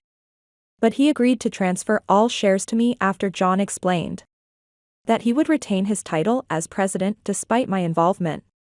Thus, my in-laws received substantial support from my grandpa's estate. John tearfully thanked me, and even though I was pregnant, I thought I'd help his company within reasonable limits. At the same time, the days of living with my in-laws began, and I soon regretted it. Initially, my in-laws were cautious, grateful for the company's rescue. However, their arrogant behavior became increasingly noticeable. My mother-in-law spent a lot of time at home, but she ignored the chores and would glare at John and fuss whenever I asked her to clean up her room. Furthermore, my father-in-law started to bring home drinking buddies frequently and would command me to make snacks, his attitude becoming imperious. Confronting my in-laws head-on was a waste of effort. I soon gave up on everything and endured the morning sickness while managing all the household chores. I also made it a point to visit their company daily, ensuring I understood the finances and employee training. However, against the optimistic and lazy attitudes of my husband and his parents, my efforts were arguably misguided. Taking advantage of my hard work, my husband and his family eventually neglected their duties and squandered their time. I pleaded with my husband. Likely to be part of the company's management in the future, to take his work seriously. But he only laughed it off, saying, "Everything's going well with Stacy running our company, so she can handle it all." Moreover, my mother-in-law, while neglecting her duties, often interfered with the work of serious employees. When I addressed this, she would accuse me of bullying her to take over the company. One day, I caught my mother-in-law trying to take money from the company's safe. When I reproached her, she retorted, "It's our company's money, I can use it as I please." Arguing would only make her lash out and disturb the employees. So I bit my tongue and let it pass. That night, I informed John about his mother taking company funds and asked him to speak to her. Yet, even here, my expectations were profoundly disappointed. "Stacy, you're too nitpicky. Why don't you delegate the annoying tasks and relax a bit?" I was so annoyed with my husband because, even though he was ready to run the business, he just couldn't handle his responsibilities. When I confronted him, he kicked the trash can in our room in annoyance and stormed out. That evening, a luxurious spread of sashimi was laid out on the dinner table. Bought with the money my mother-in-law had taken from the company. "Looks delicious, doesn't it? But there's none for you, Stacy. That's what you get for nagging about using company money," she said, sneering maliciously. I glanced at John, but he only grinned, saying, "It's scary when you upset Mom." Failing to stand up for me. I had become utterly isolated within the home. It would be nice if the child turns out like John. We can't handle two people with such strong and greedy personalities. Listening to my mother-in-law and seeing my husband and father-in-law laughing along. As time went on, they started dining out without me, and I spent more time alone at home. I couldn't continue this miserable life. Yet, I still had hope. My child. Maybe when the baby arrived, John would return to being the caring husband he once was. If he could just support me, I could endure this life. So I asked him to be present at the birth. I wanted him to share the pain and the joy of childbirth with me. Share the pain? That sounds scary. John didn't want to be there at all, but after I kept begging him, he finally went along with it. A few weeks later, I woke up at night with intense abdominal pain. It might be labor. I immediately woke John, who was sleeping next to me, and asked him to take me to the hospital because the baby might be coming soon. Now. But the due date is still 2 weeks away, isn't it? Are you sure you're not mistaken? Roused from sleep, John was visibly annoyed but grudgingly drove me to the hospital. After being examined, the doctor explained that the cervix was only about 1 inch dilated, and it was unlikely the baby would be born immediately. They suggested we go home and wait a bit longer. "See, I told you it's too early. You're making too big a deal out of it." John sighed heavily and said he wanted to go home immediately because he had plans. "But I can't walk, my stomach hurts too much." When I said this half crying, John coldly suggested, "Then you rest here for a while and take a taxi home later," and left me alone in pain. The midwife, seeing this, kindly offered, "You can rest in the bed in the ward until the pain eases." I thanked her repeatedly and lay down on the bed. As dawn broke, the pain in my abdomen only intensified, and the intervals seemed to shorten. Anxious, I asked the midwife for another examination, and to my surprise, I was told my cervix had dilated significantly, and I should move to the delivery room immediately. Panicking, I informed the midwife that John was supposed to be there for the birth, and asked to call him before entering the delivery room. However, I couldn't get through to him. He knew I had stayed at the hospital because of the pain, so why? Anxiously, I kept calling John. Finally, he answered, sounding very irritated. "Hey, where are you? The baby's about to be born. I need you to come quickly." My voice trembled with the tension and fear of imminent childbirth. However, John's response was utterly disheartening. "Sorry, I can't come right now, I'm on a family trip, and I won't be back for 2 weeks. A family trip? Stunned by my husband's unexpected response, I almost dropped my cell phone. It turns out, John and his parents had left for a trip to Florida today. That was the errand he had mentioned. I berated my husband for going on a trip leaving his wife, who was close to giving birth, but he unexpectedly snapped back. Come on, we had 2 weeks until the baby was due. You can't just surprise me with a birth when I have my own schedule. From the other end of the phone, I could hear his parents' cheerful voices. I also heard his mother's spiteful comment, making such a big deal about giving birth. You always act like such a big shot as a business owner, but really, you're so pathetic. Their utterly senseless behavior snapped something inside me. Until now, I had worked tirelessly for my husband and his parents. But those meaningless days end today. Once the baby is born, I will live only for this child. I must be strong, I'm about to become a mother. And I will make my husband and his parents pay for all the mockery they've thrown my way. This revenge will take some preparation, but I can pull it off. My grandpa in heaven must be watching over me too. I simply said okay and hung up the phone. Then, turning to the midwife, who looked worriedly at me, I told her that John's presence was no longer needed. And I entered the delivery room. The birth was an excruciating experience unlike anything I had ever endured before. Drenched in sweat and tears, I kept thinking to myself, Grandpa, please give me strength. At that moment, only my left hand felt strangely warm. Surely, my grandpa was holding my hand, cheering me on. With that thought, I could endure the pain even as I felt my consciousness fading. Finally, I gave birth to a healthy baby boy. When I held my child in my arms, tears of love overflowed. I whispered gently as I held his tiny hand. Don't worry, I will always protect you, no matter what. After all the post-birth procedures were completed, the first people I contacted were not John, but a lawyer and an accountant who had been helpful during the inheritance after my grandpa's passing and had been supportive in managing my grandpa's company. Both the lawyer and the accountant were surprised by my story, but promised to support my future plans wholeheartedly. My plan was to turn my in-laws' company into a subsidiary and integrate it under my grandpa's company's umbrella. Although my in-laws' company was once in danger of failing due to their sloppy financial management, the business itself had a market demand, making it easy to turn around. Now that I was involved, the company's fortunes were starting to look up, and I arranged to sell the shares of the in-laws' company to my grandpa's confidant, who is a director in my grandpa's company. Unaware of the drastic plans in motion, John must have been enjoying his trip. I hadn't received any contact from him while I was in the hospital. It was only a week later that John finally called. Where are you? You must have been discharged by now. He must have been startled upon returning from the trip to find that I wasn't at home, and that all of my belongings were gone. Come back quickly.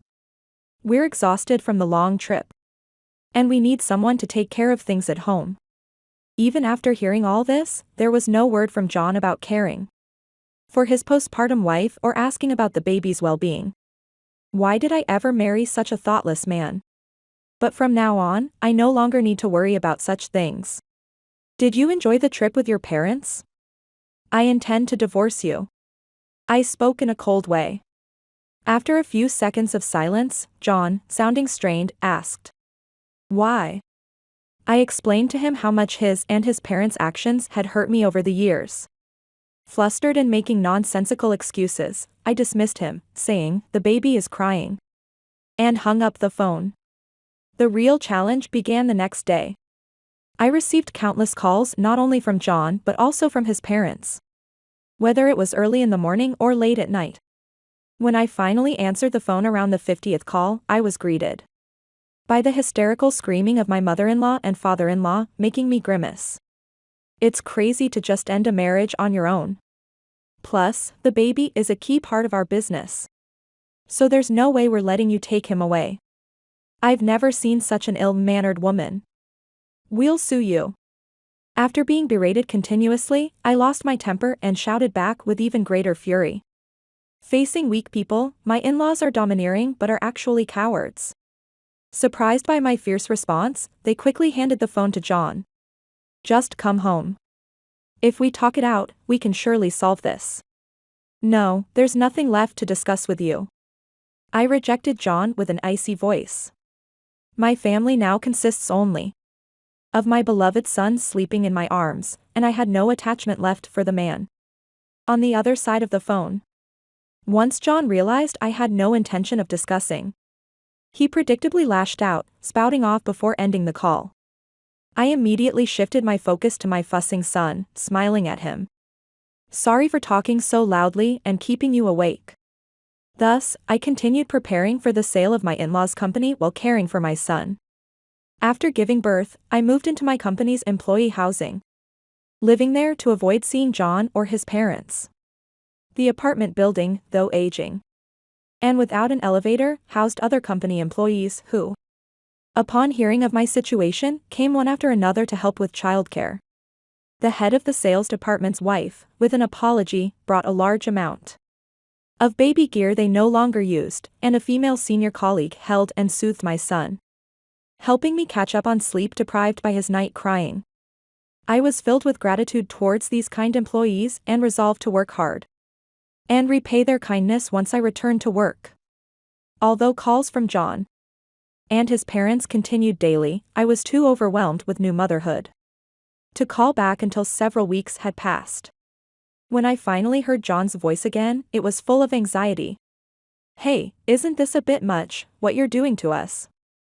Firing us like this. Everything was going according to my plan. Hearing John's words, I allowed a slight smile to cross my face. I had arranged through my grandpa's confidant to sell and then make a subsidiary of my in-laws' company, ensuring that the employees were employed under the same or better conditions, but had specifically asked that John and his parents be fired. This was largely out of a sense of revenge, but it was clear that having those three around only disrupted company discipline, so it was better for everyone that they were gone. Seemingly having snatched the phone from John, my father-in-law shouted, "You have no right to sell my company." But the fact is, he was just a figurehead. As CEO, after handing over his shares to me, and all the necessary documents were sorted out when that happened, so he figured it out way too late. When I explained this logically, John and his parents were left speechless, and the call ended. Months later, I placed my son in daycare and returned to work. Although John kept dodging the issue, making no progress with the divorce, my main desire was to work and give back to those around me. When I visited the now subsidiary company that had been my father-in-law's, the employees stood up to greet me, but something seemed off today. As I wondered about it, John and his parents emerged from the reception room. "What gives you the right to try and take our business and our house, you ungrateful woman?" My mother-in-law yelled at me furiously upon seeing my face. They were probably upset because I had instructed my lawyer to evict them from the house they were living in, which I intended to sell. They claimed I was taking the house, but in reality, it was my grandpa's house, and all the rights to it were mine. I have no intention of leaving that house, and I won't divorce either. It would be too sad for the son to grow up with just one parent. The person who had gone on a trip during my son's birth was now saying this. Fortunately, I have the assets my grandpa left me, and I'm working. I have plenty of people to help me. And it's better for my son to not have such an unreliable father nearby, I stated firmly. Then, my father-in-law suddenly began to shout, "Hey, you guys, kick this woman out of the company. She's mocking my son, I can't forgive this." As my father-in-law was shouting and spitting, he looked around, but the employees, once under his command, either ignored him or glared back. It seemed that when he was the president, my in-laws often harassed the staff, and they were disliked by most of the employees. Now, without any official title, my father-in-law had no one who would follow his orders. Can't you hear what I'm saying? You all are so useless. This must have been typical behavior for him. My father-in-law swung his cane around as he yelled. The cane almost hit me, but a young employee grabbed it firmly. The employee said sternly, "Enough is enough," and glared at my father-in-law. Surprised and intimidated by an employee he used to look down on, my father-in-law stumbled and fell to the floor. He was sweating and gasping like a fish out of water. "Your time is over. If you understand, please leave now. You're disrupting our work." I said it in a really cold way, and even though my mother-in-law was still going on about taking legal action, my husband picked up on the awkwardness from the workers and hushed her, making them all rush out. After they were gone, I apologized to the employees for disturbing them with my personal issues. They assured me, "You have nothing to apologize for." And we agreed to call the police if my husband and his parents caused a disturbance again. Perhaps broken by this incident, my husband later complied with the divorce proceedings and vacated the house. I haven't seen him or his parents since then. The company I took over from my in-laws is doing well, and although I am inexperienced, my grandpa's confidant has been supporting me, gradually recognizing my abilities. Initially, the employees were nervous and confused as the leadership had suddenly changed, and the new manager was a young mother. However, when I humbly asked them to please teach me, as I am still inexperienced, they quickly warmed up to me. I never forgot to express my gratitude and did my best to handle everything I could, leading a busy but fulfilling life. Years later, an employee with a pale face showed me a newspaper article titled, "Former President's Family Found in Dire Straits." It reported that an elderly man had been found deceased in his apartment. I learned from the employee that the man was my father-in-law. A gossip-loving part-time female employee explained the details. After being evicted, my husband and his parents moved into an old rental apartment. His parents were quick to push him into finding work. But after being coddled in a family-run business, he wasn't keen on taking orders and just couldn't find his place, bailing on jobs soon after he started. His parents called him useless and berated him, leading to him causing disturbances in the apartment, which often brought the police to their door. Because none of them worked properly, their living situation became increasingly impoverished. Even after my father-in-law fell ill and passed away, my proud mother-in-law and husband didn't want to reveal their lack of funds for a funeral, so they left the body in the apartment. This was soon discovered by the neighbors, and my mother-in-law and husband ended up dealing with the police. After hearing this story, I crumpled up the newspaper and, while passing by the employees showing confused expressions, threw it into the trash can. Let's focus on our work today. Hard work makes us forget the bad things. I mimicked my grandpa's often used phrase and smiled at the employees. As soon as they noticed me smiling, their concern melted away, and they returned to their jobs with a sense of calm. Now, I also need to wrap up my work early today. There's a performance at my son's daycare in the afternoon. I looked at the photo of my son on my desk and psyched myself up.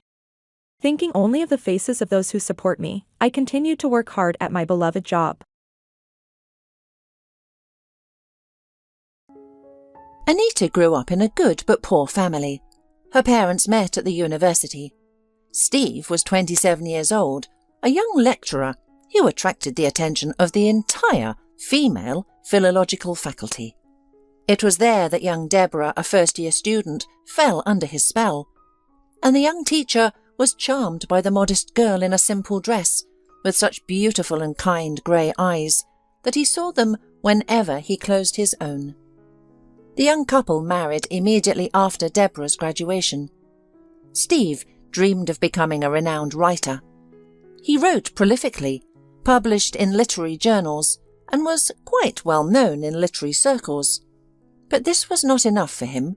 He yearned for nationwide, even global fame. Deborah bore the brunt of their daily life. She nobly accepted that she had married a creative soul and bravely decided to dedicate her life to serving him. She did not complain and admired her husband, but he could not achieve the fame he desired. The birth of their daughter, whom they named Anita, provided a brief respite from his creative failures. The young father was overjoyed. Inspired, he wrote a wonderful heartfelt story titled The Daughter. The writer won a literary contest and was over the moon. He planned to write a novel that he expected to become a bestseller, but creating with a newborn proved much more challenging. The baby cried and demanded attention.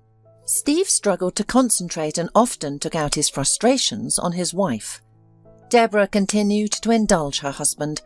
The novel did not come together. Soon it was revealed that Deborah was expecting their second child. Both parents were shocked, as Anita was only 6 months old.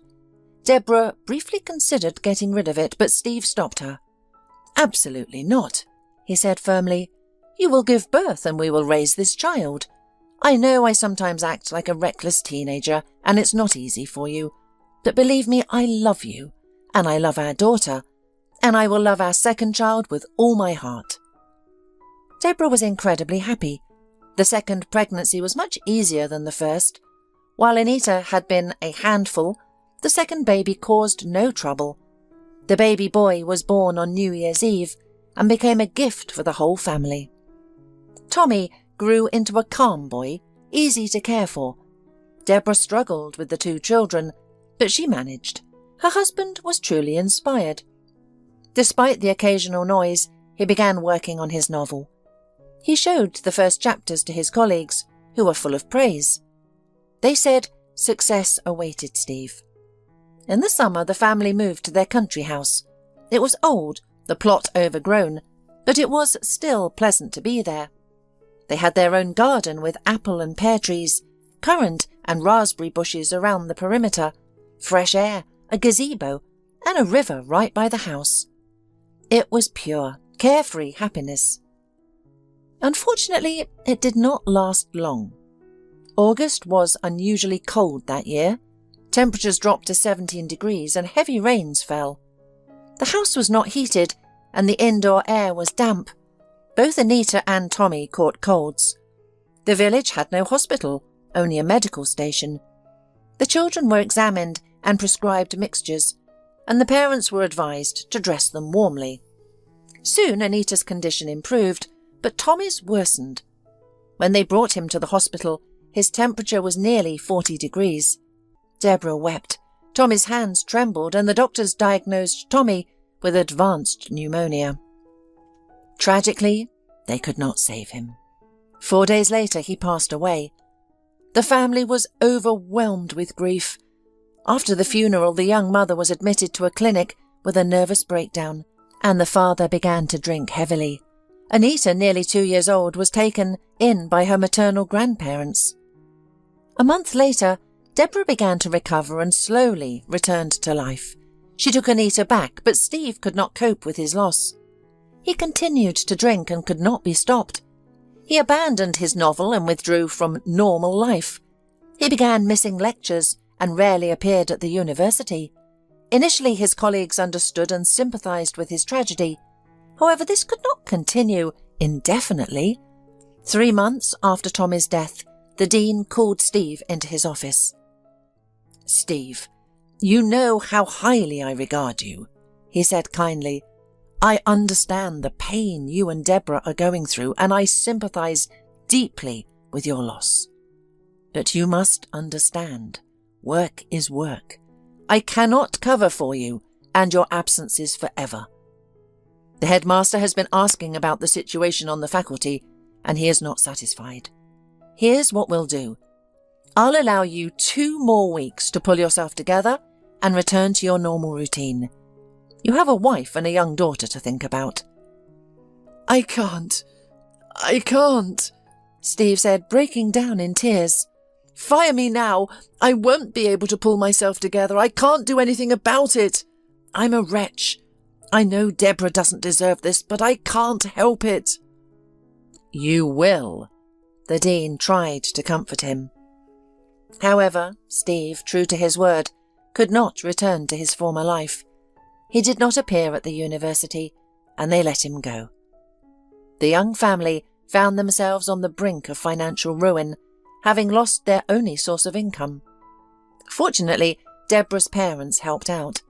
They ran a small farm and regularly supplied the family with eggs, meat, honey, vegetables, and berries from the garden. That's how they managed. However, money was still needed. Steve continued to drink, leaving Deborah no choice but to find a job. She had no work experience, but she had a degree in philology. So, she got a job at the library. In the evenings, she worked there as well, cleaning the floors. Anita was sent to kindergarten. Fortunately, the girl was obedient and a joy to raise, but Deborah still hardly had enough time or energy for her daughter. "Leave him," Deborah's friends advised. "You see, Steve is a lost cause, a drunk. He's no help, only trouble. A man should be the backbone of the family, a protector for you and your child. But you're carrying everything alone, solving his problems and yours." At first, Deborah brushed off these thoughts, but after a year of endless work on her husband's drinking, she finally decided to talk to him about a divorce. Steve was taken aback. "Deborah, what are you saying? I love you. I love you endlessly, you know that. I'm a fool and an alcoholic, I admit it, but I'll change, believe me." He fell to his knees before his wife. "I've given you a chance before, Steve. You know I love you too, but I don't have the strength to live like this anymore. I work like a horse, supporting the whole family. We lost Tommy, it's a great sorrow.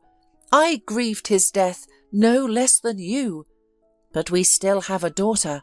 Or have you forgotten? She's alive. Imagine that. She needs your love too. She needs to be raised." Steve was stunned. His wife's words and her real intention to divorce seemed to sober him up for good. Without rising from his knees, he promised her he would come to his senses and return to life.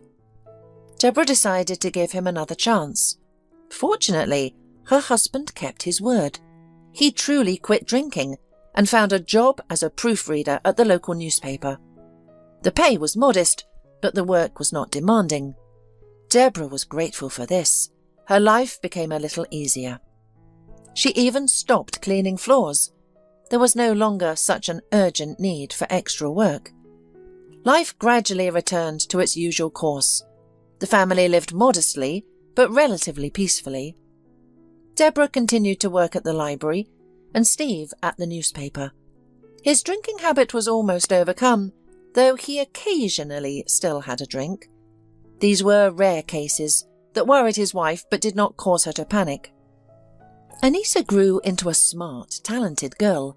She took after her parents, loved literature, and wrote fairy tales and poems from an early age. Over time, Steve also resumed his writing habits, steadily working on his novel. He decided to dedicate it to his late son. Anita was 12 when her father let her read the first chapters. The girl was still very young and didn't understand everything, but she could feel that it was a great work, on par with those she studied in school. This made her proud of her father. Classmates sometimes teased her for being poor. The girl, indeed, wore the same dresses for years, which were noticeably too small, played with the same toys, and instead of expensive resorts, she visited her grandparents in the village. But she knew that her parents were spiritually rich, and her father was a genius. All this gave her strength and helped her stand up for herself. "What do you even know about life? All your wealth is nothing compared to the riches of the soul, and we have plenty of that in our family," she would proudly declare during breaks.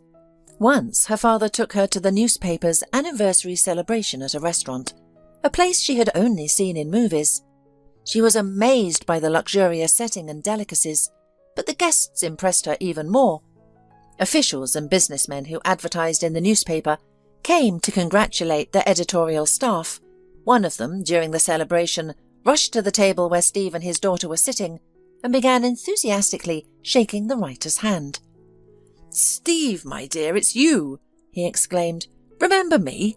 It's me, Walter Hamilton. We went to school together, played football in the courtyard, remember? Well, good to see you. And I never forget you. You haven't changed a bit. With those curls of yours, no one could mistake you for anyone else. So how are you, my friend?" "Walter? Yes, I remember. Those were good times. Carefree. I'm doing okay, working quietly, proofreading at the newspaper," Steve replied, somewhat embarrassed. "And what about the university? Didn't you teach at the philology department?" Walter asked, surprised. "I did, but life took a turn, and now I'm here," Steve stammered. "I see. And what about your writing? Are you still creating?" Walter persisted. "I am, but not with the same enthusiasm or on the same scale, Steve reluctantly admitted. It was clear that this conversation was uncomfortable for him. At that moment, a young man around 18, strikingly similar to Walter, approached them. "Carl, come here. I want to introduce you to a great man," Walter called out. "This is Steve Kreider, a writer, doctor of philology, my childhood friend. You can't imagine what poems and stories he wrote as a child. Even I, with my limited mind, understood that they were great works. A true talent. I'm sure your name will resonate throughout the country, if not the world. And this is my son Carl, also my pride and joy," Walter introduced. "Nice to meet you, Carl. I had the pleasure of being friends with your father in our youth. Unfortunately, I don't know what he does now," Steve replied. "Oh, my life is quite mundane. I run my own factory for paving stones. We even advertise in your newspaper," Walter explained. "Not bad," Steve commented. "It is what it is. I can't complain about life, although there's not much poetry in it," Walter said with a smile. "Will your son follow in your footsteps?" the writer asked. "I hope so. It would be great to pass on my life's work to my successor, not a stranger. Carl is not my only son. I also have an older one, Victor. He's already involved in the business." "And is this your daughter?" the businessman said, nodding towards Anita, who blushed. "Yes, this is my daughter Anita," her father said, putting an arm around her. "She's a beauty. Well, it was good to see you. If you ever need anything, don't hesitate to reach out," Walter said, handing Steve his business card before leaving with his son. "Walter, wait," Steve called out. "Since you mentioned my writing, I've just finished a novel. It's critical to me. Could you take a look at it?" "Of course," Walter replied. "Carl, please take these pages. But do me a favour and send an electronic copy to my email as well, so it doesn't get lost. The address is on the card. I'll be happy to help with publication if needed," Walter added before walking away, as the editor-in-chief was calling him over. Steve handed his manuscript to Carl, who followed his father. Anita noticed the spark in her father's eyes. He instantly brightened, despite having been sullen throughout the celebration. He even dared to give a toast. The girl saw firsthand how important this novel was to her father, and how much he yearned for its publication. However, her thoughts that evening were mainly elsewhere. Anita had fallen in love for the first time. She was captivated by the silent, dark-eyed young man, impeccably dressed in what was clearly an expensive suit, with an elegant watch on his right wrist. On the bus ride home, sitting next to her inebriated father, she closed her eyes and imagined riding with Carl in his luxurious car, heading straight to Paris. The next day, Steve sent the electronic version of his novel to Walter's email and began to wait. He announced to his wife and daughter that they would soon live in prosperity. The man was convinced that his work would be a success, with large print runs, reprints, a new book contract, literary awards, interviews, accolades, and all the trappings of success. Deborah could hardly believe her ears. She had long stopped believing in fairy tales. Life had dealt her many blows. For her, the fairy tale was that her husband had stopped drinking and found a job. She couldn't imagine anyone voluntarily investing significant funds in publishing someone else's book, even if it was a childhood friend. Nevertheless, Deborah wisely kept her thoughts to herself and allowed her husband to remain optimistic. She saw how happy he was, even buying her flowers a few times. Anita, however, believed in her father wholeheartedly. She hoped that the wealthy businessman from the restaurant would keep his word and help her father gain fame. After the novel's release, their family would finally become rich, and her classmates would stop teasing her about being poor. More than that, she would transfer to the best school in the city and buy many beautiful dresses in every colour and style, and even a horse. She had long dreamed of owning a horse and riding it across the fields like a heroine from a 19th century novel, But what she looked forward to most was rising to the same social status as the object of her affection, Carl. Currently, she felt awkward even imagining them together. He was a wealthy young man from a well-off family, and she was a poor girl, albeit a proud one. She would tell herself this, yet she couldn't help but dream that once her father's novel was published, she would surely become Carl's bride. If only it would happen soon, she thought. But time passed, and Walter still hadn't called. No literary agents contacted Steve, and there were no offers from publishers. Nothing happened, neither after a month nor 2, nor 3. The writer called his childhood friend, but only received voicemail, which indifferently informed him that the subscriber was unavailable. Steve was devastated by this turn of events. The indifference he faced felt like a genuine tragedy. It led him to start drinking again. Deborah was at a loss, unable to muster the strength to pull her husband out of his drinking binges. During his sober moments, he would swear to her that it was the last time, promising to quit drinking and abandon his dreams of becoming a successful writer. But Deborah no longer believed him. She had given him too many chances before, and her doubts were justified. Steve continued to drink. He wasn't fired from his job, but was demoted to part-time, which significantly affected the family budget.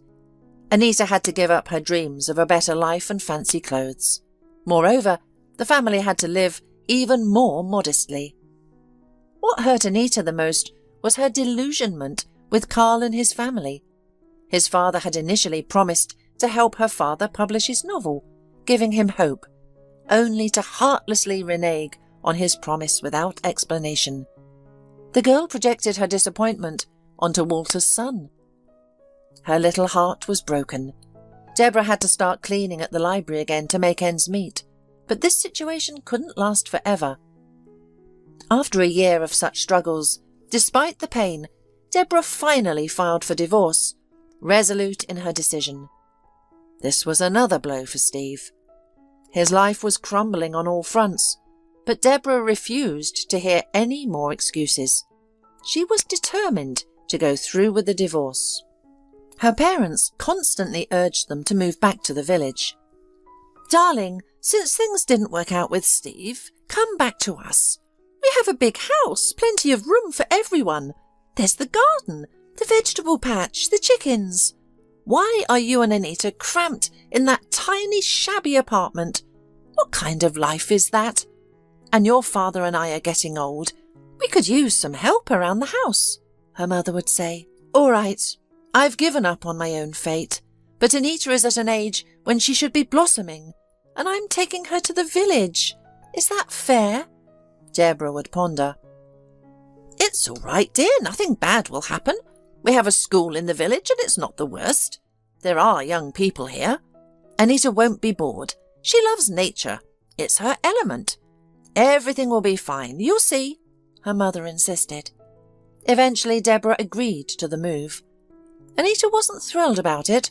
After all, she was no longer a toddler, but a high school student who wanted to enjoy the pleasures of city life. However, she understood that their family had no other choice. Living in a cramped, old apartment building was unbearable, yet Anita was determined to return to the city after finishing school and enrolling in college. She saw that her parents' philological education hadn't brought them happiness or prosperity, so she decided to pursue a technical degree and become an engineer. She knew her family couldn't afford to pay for her education, so she had to aim for a scholarship, which required diligent study. Fortunately, the rural environment provided few distractions. Anita paid close attention to her teachers during classes and studied hard at home. She blossomed into a beautiful young woman, inheriting her mother's lovely brown eyes and charming smile, and her father's stature and luxurious curls. Local boys admired her, but Anita didn't reciprocate, believing her happiness lay in the city, where she planned to attend college. She maintained regular contact with her father and occasionally visited him. A couple of times He showed up at their village with clear signs of a drinking binge. He didn't pay child support, having no means to do so, but sometimes he would give her a little money for her birthday or New Year. Deborah didn't complain. She knew there was little more she could expect from her ex-husband. In Anita's final year of high school, she studied even harder and passed her exams with outstanding results, among the best in the region. This allowed her to secure a place at the Technical University and begin her journey toward becoming an engineer. The girl was going to live at her father's place. Steve was glad that his daughter would be moving in with him. However, the prospect of them living together worried Deborah. Over the years, her ex-husband had cut down on his drinking, but hadn't quit entirely. She feared for her daughter's well-being in such an environment. "Mum, I'm not a child anymore. I'm 18. I'll figure it out. And you know, that even when Dad drinks, he's not violent. He usually just reads poems aloud and then passes out. Besides, the apartment has 2 rooms," Anita reassured her mother. Anita and her father's life unfolded in a predictable pattern. Each lived in their own room, with Anita handling the cleaning and cooking, much to Steve's delight. Occasionally he would drink, but he remained quiet and caused no trouble.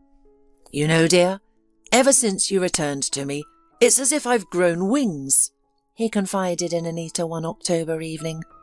"I know I ruined our lives and I can't undo it, but I'm so glad you're here with me. I've even started writing my novel again, the one I worked on when you were little. After Walter's betrayal, I abandoned it, losing hope for publication. But now I thought, why not? If I want to write, I will, regardless of whether anyone reads it or not." "I'm so happy for you, Daddy," Anita replied, tears welling up in her eyes. "You're a genius, even if unrecognized, for now. I'm sure your novel will be appreciated one day." Steve also shed a tear. That evening he drank again, but, as usual, quietly and without disturbance. Anita retreated to her room to prepare for a seminar. The next morning, there was no sound from her father's room.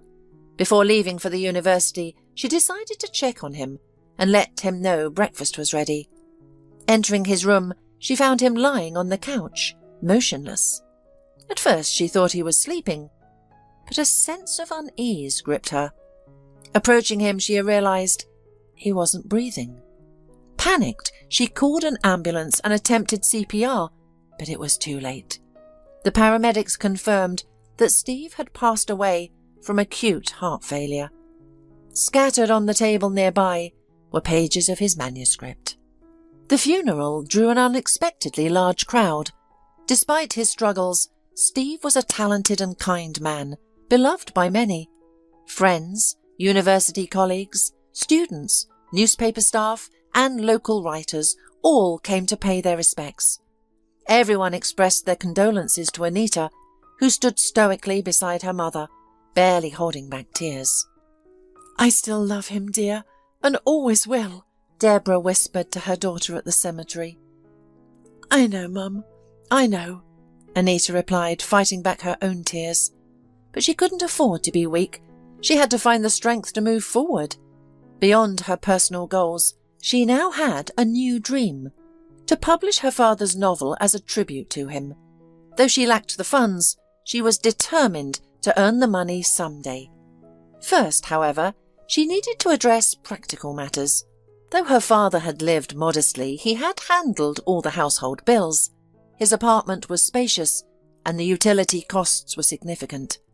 "Darling, let's sell it and buy you a smaller place. It will be easier for you," her mother suggested. "No, Mum, I can't. This apartment is our family home. It's filled with history, and I want to keep it for future generations," Anita insisted. "But how will we manage? I wish I could help you financially, but my salary barely covers groceries," Deborah worried. "Don't worry, Mum. After the winter session, I'll find a job. Many of my classmates do the same," Anita reassured her. True to her word, after acing her January exams, Anita began her job search. Some of her classmates handed out flyers or posted ads, but such work didn't appeal to her. She found it too menial and unstable. "Listen," her friend Phyllis said one day, "I work part-time at a local clothing store. The staff is all students. The pay is decent and the owners are generous. They have other businesses, so the store is more of a hobby for them. Payments are stable and the team is friendly. Want to join us?" "I'd love to," Anita replied eagerly. However, Phyllis couldn't offer her the job she hoped for. The staff was fully hired, and they weren't looking for more salespeople. "The only opening is for a cleaner. The work isn't hard, just mopping the floors in the mornings and evenings, but it's not very glamorous," Phyllis explained. "I'm not afraid of any work. If the pay is good and stable and the team is friendly, I'll take the cleaning job," Anita responded. "In that case, I'll let the boss know I found someone. You're right, start as a cleaner and you'll move up to sales when a spot opens," Phyllis said, winking at her friend. In February, Anita started her new job. The store was large, modern, and beautifully decorated, with eye-catching window displays and vibrant clothing. The atmosphere was lively, with pleasant music playing and friendly staff. The customer flow was steady, and the merchandise was popular.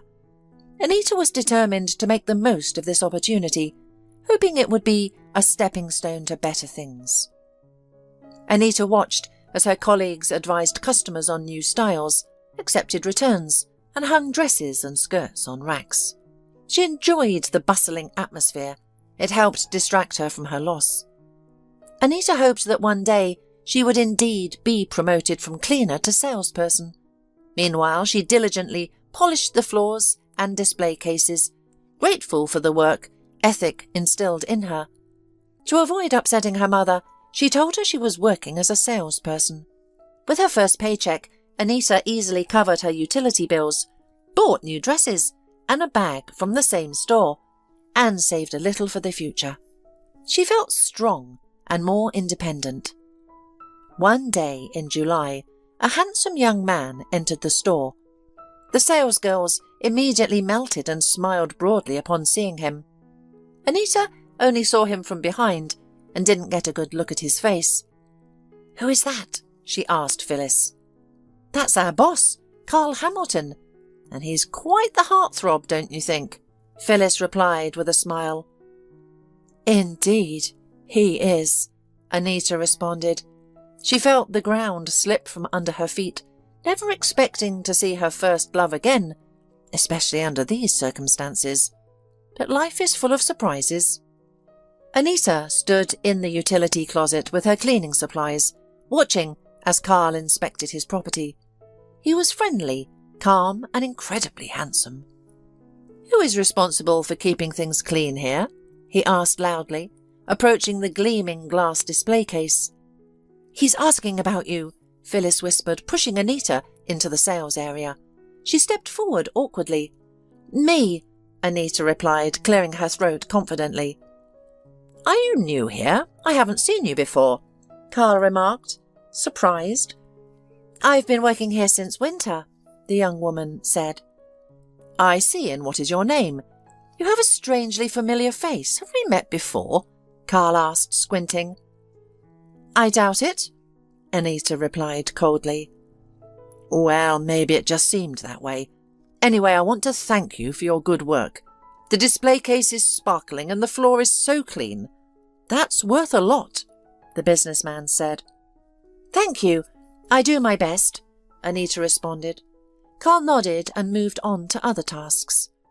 After he left, Anita asked Phyllis, "Listen, you said this store isn't his main business. What else do they own? And why do they have this store?" "Oh, they own a lot. They have restaurants, stores, and much more. But their main source of income is a paving slab factory," Phyllis explained. "I see," Anita said, continuing to probe. "And is the business a family affair? This Carl looks so young. Did he build the empire himself?" "No, of course not," Phyllis replied. "The business is a family affair. It was founded by his father, Walter, but he died in a car accident about 7 years ago. They were returning from some celebration, maybe a newspaper or TV channel anniversary. Carl was driving. He was just a young guy with little driving experience. It started raining and he lost control on the slippery road, crashing into a pole. The young driver had bruises and scratches, but his father died instantly. "When did you say this happened?" Anita asked, surprised. "About 7 years ago. I can even tell you the exact date. August 2nd. That day is a family mourning day for the Hamiltons. I follow Carl on social media. Every year on that day, he posts a photo of his father and shares memories of him. It was a tragedy for the guy," Phyllis said. "He basically killed his own father. Can you imagine what he went through? And to make matters worse, Carl's older brother Victor couldn't forgive him for the accident. They didn't speak for a long time, but eventually found some compromise. Still, the tension between the brothers remains. And they say that because of this fatal accident, Carl still hasn't started a family," interjected Susan, a saleswoman standing nearby. "I know he saw a psychologist for a long time to work through this trauma, but he never fully recovered. He's afraid to start his own family because he fears he might destroy it. Like what happened with his father." "So he doesn't date at all?" Anita asked. "Oh no, quite the opposite. He flirts with many women, but his relationships are short and not serious. It's called avoidant attachment. I'm studying to be a psychologist," Susan said with a smile. "Girls, let's wrap it up. The administrator is coming and she'll scold us for chatting." The friends dispersed and continued working, but that night Anita couldn't stop thinking about Carl. It turned out that his father hadn't helped with the novel because he died in the accident, and she and her father had cursed him. What a nightmare! How terribly foolish it all turned out. And how sorry she felt for Carl, she thought aloud. After that, they began to cross paths with Carl in the store more frequently. "Hey, why has he been coming around so often?" Anita asked Phyllis. "Apparently there's some property and business restructuring going on between him and his brother," Phyllis replied. "Remember, Susan mentioned a conflict between them?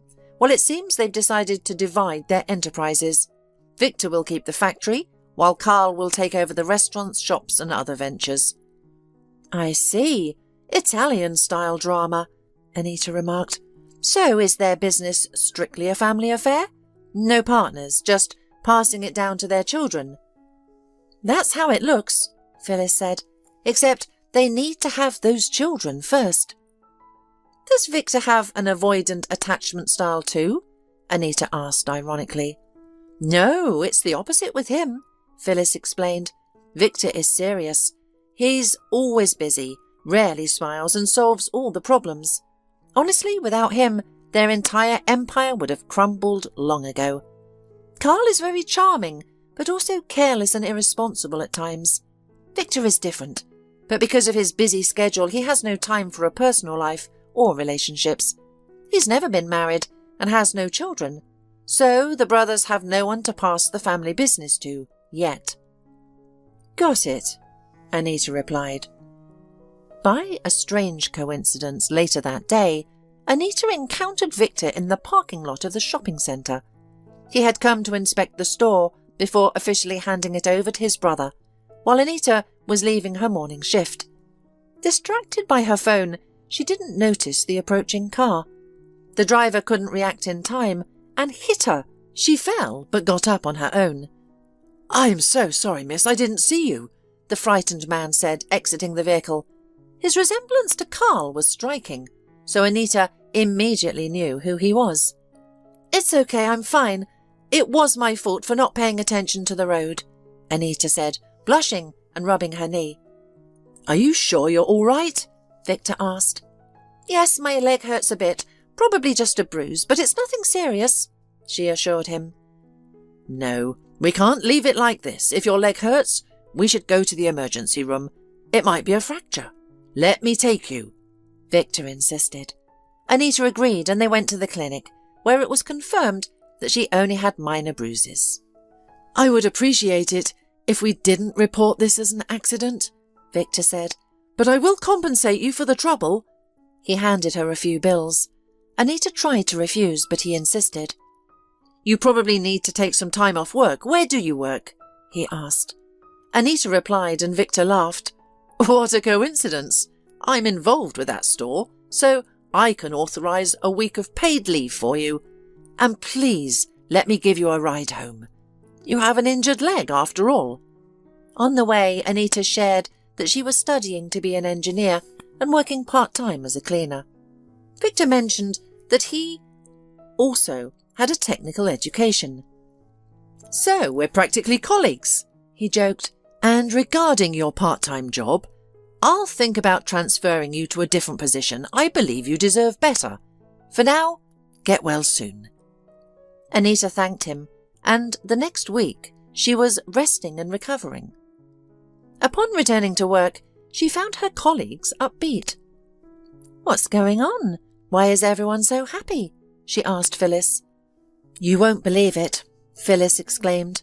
Management is giving away 30,000 to one of the employees. What? Anita said in disbelief. Yes, you heard right, Susan chimed in. The business has officially been transferred to Carl, and he decided to celebrate by giving away 1,000,000 rubles to mark the occasion and the store's anniversary. He's doing it to show off, but who cares? We have a chance to win big money, girls. Anita reluctantly took a ticket and received number 77. And it was a lucky number. Carl spun a wheel with numbered balls, and out popped number 77. Phyllis and Susan cheered, while Anita stood in shock and couldn't believe it. She had just returned to work after the accident and meeting Victor, and now she had won a significant amount of money, thanks to his brother. It felt surreal. Pinch me, she said to Phyllis and Susan. They obliged and nudged her toward the centre of the room. Go on, don't be shy, her colleagues encouraged her. Anita, still in belief, made her way to Carl, who shook her hand. Congratulations! Our winner is Anita, Carl announced, asking the audience to applaud. Anita couldn't believe her luck. It felt like a dream, a very strange and unexpected one. She was also surprised that Carl remembered her name, considering her low position in the company. Well, a cheque for the corresponding amount will be issued in your name shortly. Have you already decided what to spend the money on? The businessman asked the winner in the same cheerful voice. Yes, Anita replied, unexpectedly boldly. I will spend all this money to publish my father's novel. My dad recently passed away, and I really want to pay tribute to his literary talent. That sounds interesting. May I ask what was your father's name? Was he a well-known writer? The entrepreneur continued to bombard the young woman with questions. My father's name was Steve Kreider. He wrote this novel his entire life. I really want this work to see the light of day, Anita proudly replied. She noticed that after these words Carl suddenly hesitated, and an awkward pause ensued. I hope everything works out for you, the man managed to say seriously after a brief pause, attempting to return to his jovial demeanour. All right, let's continue the celebration. Champagne for everyone. A party began in the hall. Phyllis and Susan took glasses and brought one to Anita. Congratulations on your win. Let's drink to you, Phyllis chirped. Yes, congratulations, and what a cool dream, to publish your father's novel. Or did you just say that for effect? And actually going to buy yourself a car? Susan winked. No, Anita replied honestly. I really want to publish my dad's book. I would have done it anyway, even if it meant saving up for a long time. But this is an incredible stroke of luck. As for drinking, thank you, but I don't drink. Oh, come on, why not? Phyllis asked, surprised. The thing is, my father was a very talented man whose life was ruined by alcoholism. So I decided early on to never touch alcohol, Anita firmly replied. Got it. Well, Then I wish you a good time without the champagne." Phyllis smiled, taking Susan by the arm and leading her to the other end of the hall. At that moment, Anita noticed Victor standing in the doorway, staring intently at her. This gaze made the young woman blush and lower her eyes. She was not an experienced beauty, accustomed to such attention from men, yet even her lack of romantic experience didn't prevent her from recognizing that look. It was the gaze of a man deeply in love, one who had lost his head over a girl. Anita didn't know what to do or how to react. She hurried toward the exit, hoping to slip past Victor. She wanted a moment to collect herself and decide what to do next, but Victor intercepted her at the door. "Anita, congratulations on your win. Do you recognize me?" the man asked. "Thank you. Of course, I recognize you. Victor Walter," the blushing young woman replied. "Honestly, when my brother came up with this prank idea, I was skeptical. Frankly, it seemed silly to me, but now that you've won, I'm glad it happened this way. Are you rushing? May I invite you for coffee?" he asked. "Well, maybe just for a little while?" The young woman hesitated. "Of course, I won't take up much of your time. I have something to tell you, believe me," Victor continued. "All right, let's have coffee," Anita replied. The man and the young woman went down to the cafe on the first floor of the shopping centre. "Anita, I need to tell you an interesting story. My father was a practical man, but he always respected creative people. He often talked about his friend, Steve Kreider, a talented writer. He regretted losing touch with him and always said he wished he could see him again and read his poems or stories. My father was sure that your dad continued to write. He said he would gladly help him publish a collection of his works if the need arose. My father understood that creative people often struggle financially. He was a very kind man, which is why he built such a successful business empire. I believe his wealth is a compensation for good personal qualities," Victor explained. "So, what are you getting at?" Anita ventured. "I'm saying that my father never managed to reconnect with your dad, even though he really wanted to. After his passing, your father's name stuck in my mind, Steve Kreider. I decided that, in my father's memory, I would help this talent break through and make his name known to as many people as possible. But I was always so busy with work, meetings, and never had the time to search for him, although it's a bit embarrassing to admit that now. Then I met you. The circumstances weren't great, that situation in the parking lot, but nevertheless, firstly, I liked you right away, and secondly, when I heard your full name, Anita Kreider, at the first aid station, I was convinced it was fate. It brought me to you, partly to fulfill my father's wishes, and when I heard what you planned to do with the money, I was astonished. It's so noble," Victor explained. Anita silently sipped her coffee. She didn't know how to react to what was happening. The feeling of being in a dream only intensified. "So, what are you getting at?" Anita repeated her earlier question. "I would like to cover the costs of publishing your father's novel," Victor confidently replied. "I think both our fathers would be pleased with this arrangement. Additionally, I would like to invite you on a date. I find you very attractive, Anita. I know I'm older than you, but is 15 years really such a big difference? I'm not even 40 yet, but I won't pressure you. The decision is yours." "Honestly, I'm shocked by what you've told me. Regarding the date, I'm more concerned about our social differences than our age gap. You're a successful businessman, and I'm just a student working as a cleaner. Yes, I'm young, but I'm not a child, and I don't believe in fairy tales. Even as a child, I found the story of Cinderella implausible. So, I'm afraid I must decline," Anita said. Victor was visibly disappointed, but accepted her refusal gracefully. "I understand your feelings and see your logic, but social differences shouldn't concern you. When choosing a partner, I focus mainly on her character and mindset, not her wealth or other factors. I am well off and can fully support my partner financially, he continued, trying to persuade her. Forgive me, but it sounds like you're trying to buy me, Anita said in amazement. No, not at all. I didn't mean to offend you. All right, I hear you. Let's close this topic, but regarding your father's novel, will you at least allow me to cover the publishing costs? Victor asked. Victor, please forgive me, but I want to handle this myself, and for a good reason. Years ago, your father promised to help mine publish his novel, but it never happened. Anita recounted the story of their meeting at the newspaper anniversary and how Steve waited in vain for Walter's call, but never called because he had passed away before his friend.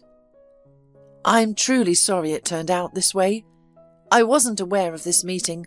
In that case, I insist on covering all the expenses, Victor said firmly. All right, I'll think about it. Let's exchange contacts and stay in touch, Anita concluded. Agreed, Victor said. There's one more thing I'd like to discuss. You work as a cleaner in the store. While all work is honourable, I believe you deserve better. I'd like to offer you a promotion to sales associate. I understand that accepting a higher position from me might be against your principles, he said. You're absolutely right, Anita replied. And regarding the offer to move from cleaning to sales, I must ask, isn't the store now completely under your brother's management? Victor paused, realizing she was right. Don't worry, I'll figure something out. I'll discuss it with him. Consider the matter resolved, he assured her. All right. It was a pleasure talking to you. Goodbye, Anita said, leaving the cafe.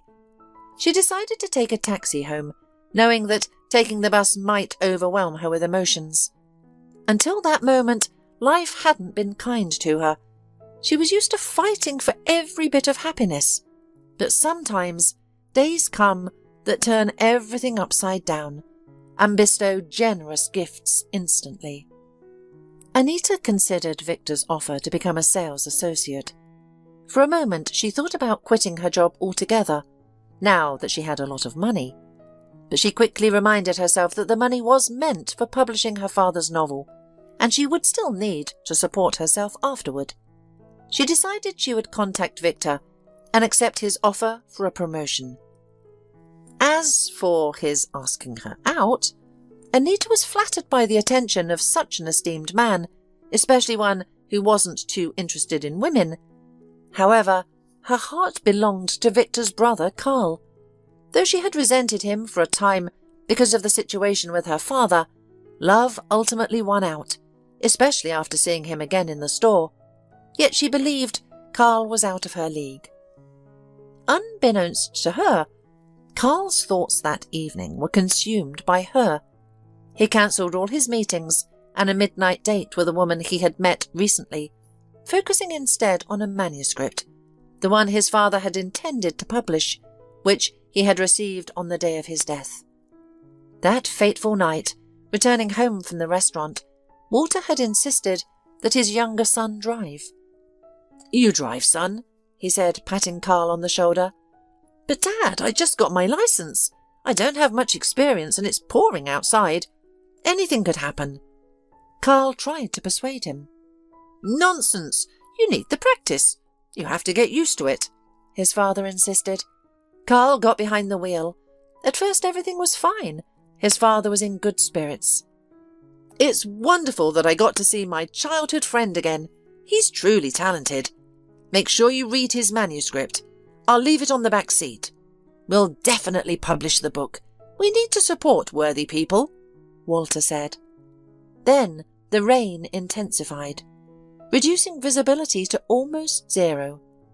Despite the conditions, Carl pressed on, unaware of the tragedy that lay ahead. "Dad, I can't see anything. What should I do?" Carl said, terrified. "Don't panic, son. You're a man. Turn the wheel." His father didn't finish before the car crashed into a pole. After that, everything was a blur for the young driver. The ambulance, police, rescuers, his father's lifeless body on the wet asphalt, and scattered pages of a manuscript. Carl vaguely remembered wandering in shock, collecting the wet, blood-stained pages. He didn't gather them all. Notably missing was the last page, with the author's name and contacts. Carl didn't remember the writer's name, even though he had met him personally. Nevertheless, he kept what remained of the manuscript. He remembered his father's last wish, to publish the book no matter what. But how could he do that without knowing the author? Over time, the idea faded from the young man's mind.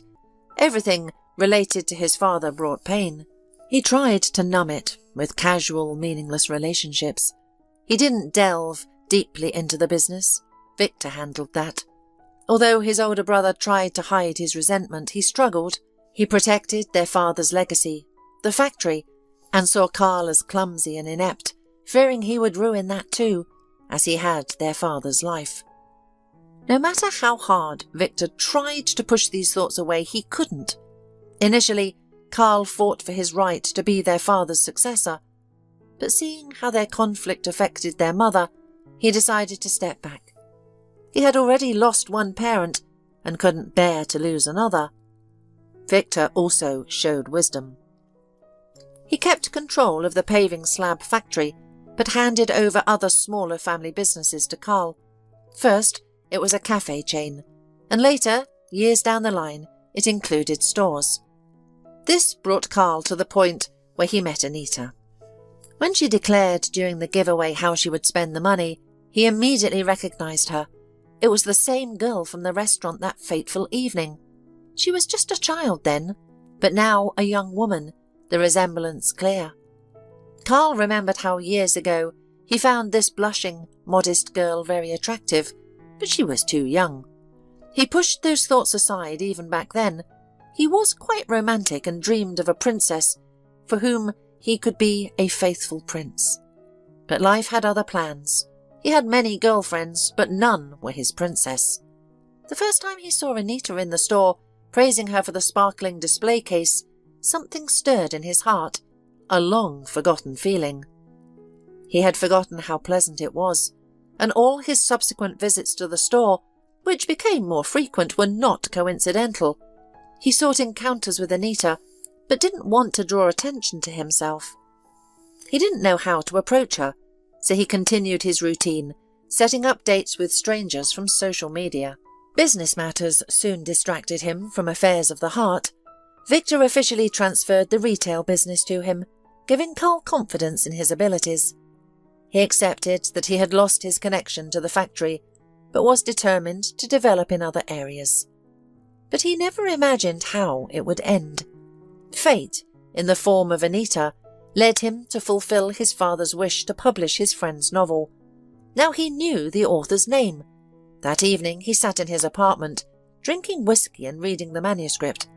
When he reached the description of the main character's daughter, a charming, curly-haired girl with cherry eyes and dimpled cheeks, he realized it was Anita.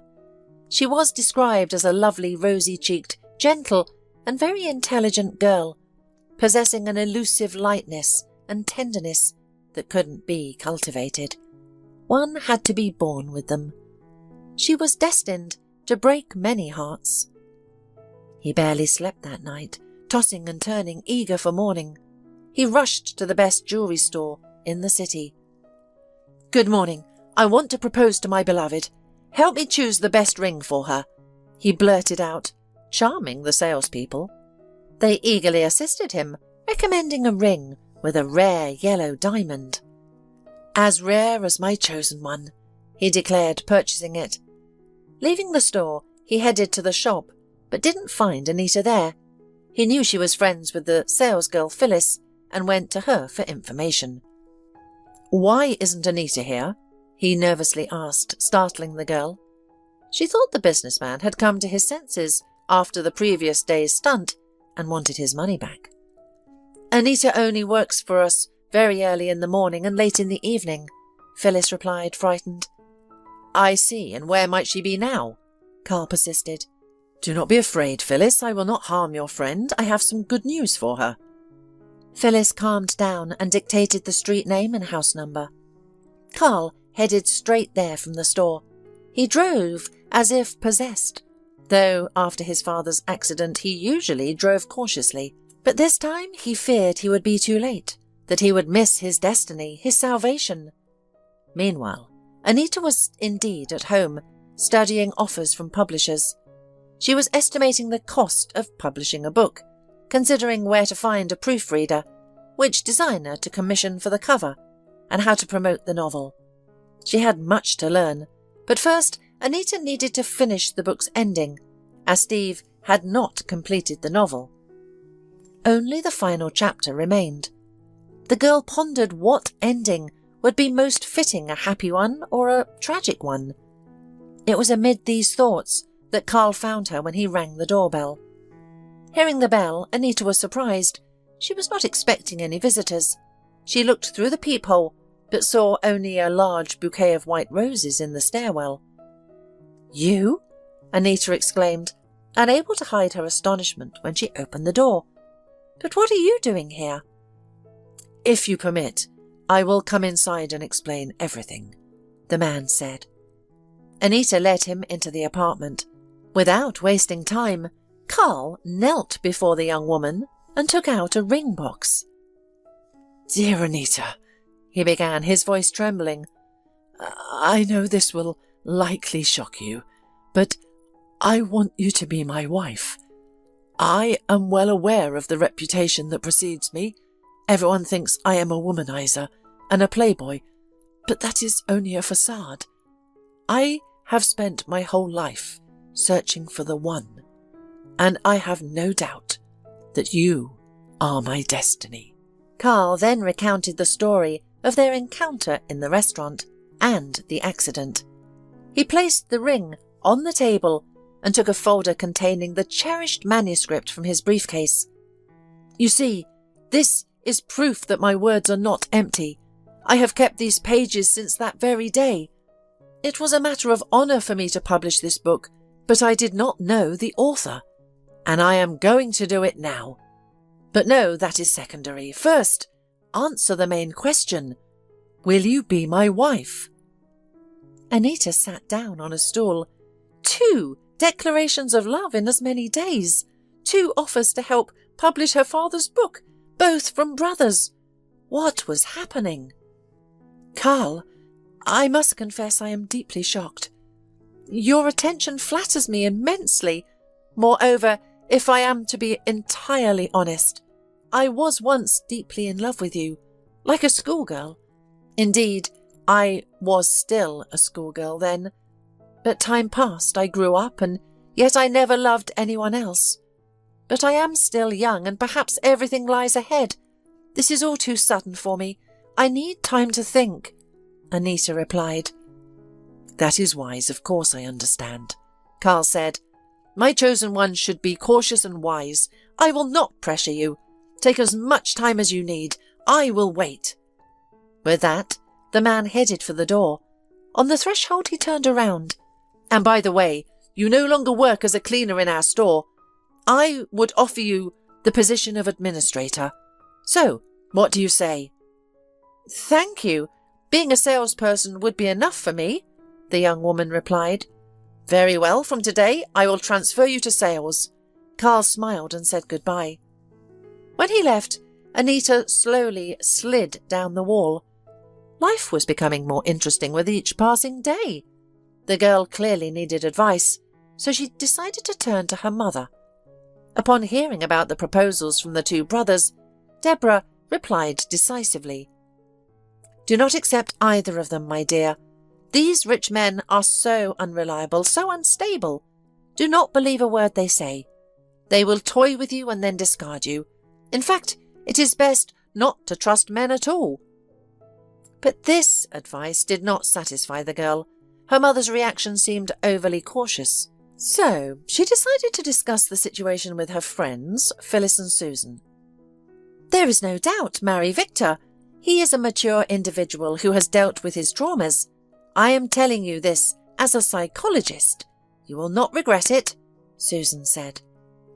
And I am telling you this as a friend. Listen to your heart and do what it tells you. Even if you realise later that you made a mistake, you will not regret not trying, Phyllis said. Later, that very day, Anita decided to accept Carl's proposal. After all, she had loved him for many years, and the feeling could not be suppressed or conquered. It could only be allowed to manifest fully. But how should she inform her chosen one? The girl decided to find an original way to do so. Anita struggled for a long time with the final chapters of her father's novel. She lacked his literary talent, yet she was gifted enough. The last lines resolved the love conflict, and the final sentence read, "Let love prevail." Anita sent the completed manuscript to Carl in printed form, highlighting the final words in red marker. The next day, the man visited her again with the ring. "May I interpret the final chapters of the manuscript as your acceptance of my proposal?" he asked hopefully. "Yes, you can," Anita joyfully exclaimed. The young couple had to organise 2 important events, the wedding and the book release. Anita didn't want to delay the publication of the novel any longer. Her entire family had waited too long for this. It was crucial that the book be released by their wedding day. And so it happened. Each guest at the celebration received a copy of the novel, with Steve Kreider credited as the author. The only person not thrilled with the proceedings was Victor. He watched the kissing newlyweds with longing, imagining himself in Carl's place. "Don't be so upset. Perhaps it's just not your destiny," Susan said, approaching him during the fireworks. "What makes you think I'm upset?" Victor asked, surprised. "I'm a psychologist and I'm good at reading people's emotions," the young woman explained. It's rather unscientific to say about destiny," Victor remarked. "Is that how they teach psychology in universities these days?" "Scientific or not, I'm a woman first, and I believe in destiny despite my education. As for how they teach psychology these days, I'd be happy to give you a lecture. But not now. Maybe when my friend's wedding is over. But not now." "Maybe when my friend's wedding is over?" Susan coquettishly replied. "Well, that sounds quite tempting. How about we discuss it over dinner at a cosy restaurant?" Victor suggested. "That sounds tempting indeed." Susan played along. "I agree." A year later, Susan gave the same answer to another question from Victor, whether she would be his wife. The wedding was held in the same restaurant. By then, Anita and Carl had welcomed their first child, a boy named Steve, in honour of his grandfather. The girls rejoiced and celebrated, though Phyllis felt a bit melancholic. "You two are clever, snatching up the best catches, while I'm left high and dry," she said with a sad smile. "Dear, don't worry. Both Victor and Carl have many friends, and many of them are here today. So, don't miss your chance. Put your best foot forward," Susan advised. "You think so? Well, maybe you're right. I'll go check out the situation." Phyllis laughed, fixing her hair and heading toward the dance floor. "I'm so happy you can't even imagine," Anita said to Susan. "Just don't wait too long to have a baby. Give little Steve a cousin to play with soon." Susan blushed, and Anita instantly understood. "What? Already?" she asked the bride. "Yes, 4 months," Susan replied. "That's wonderful. And you know what you're having?" Anita inquired.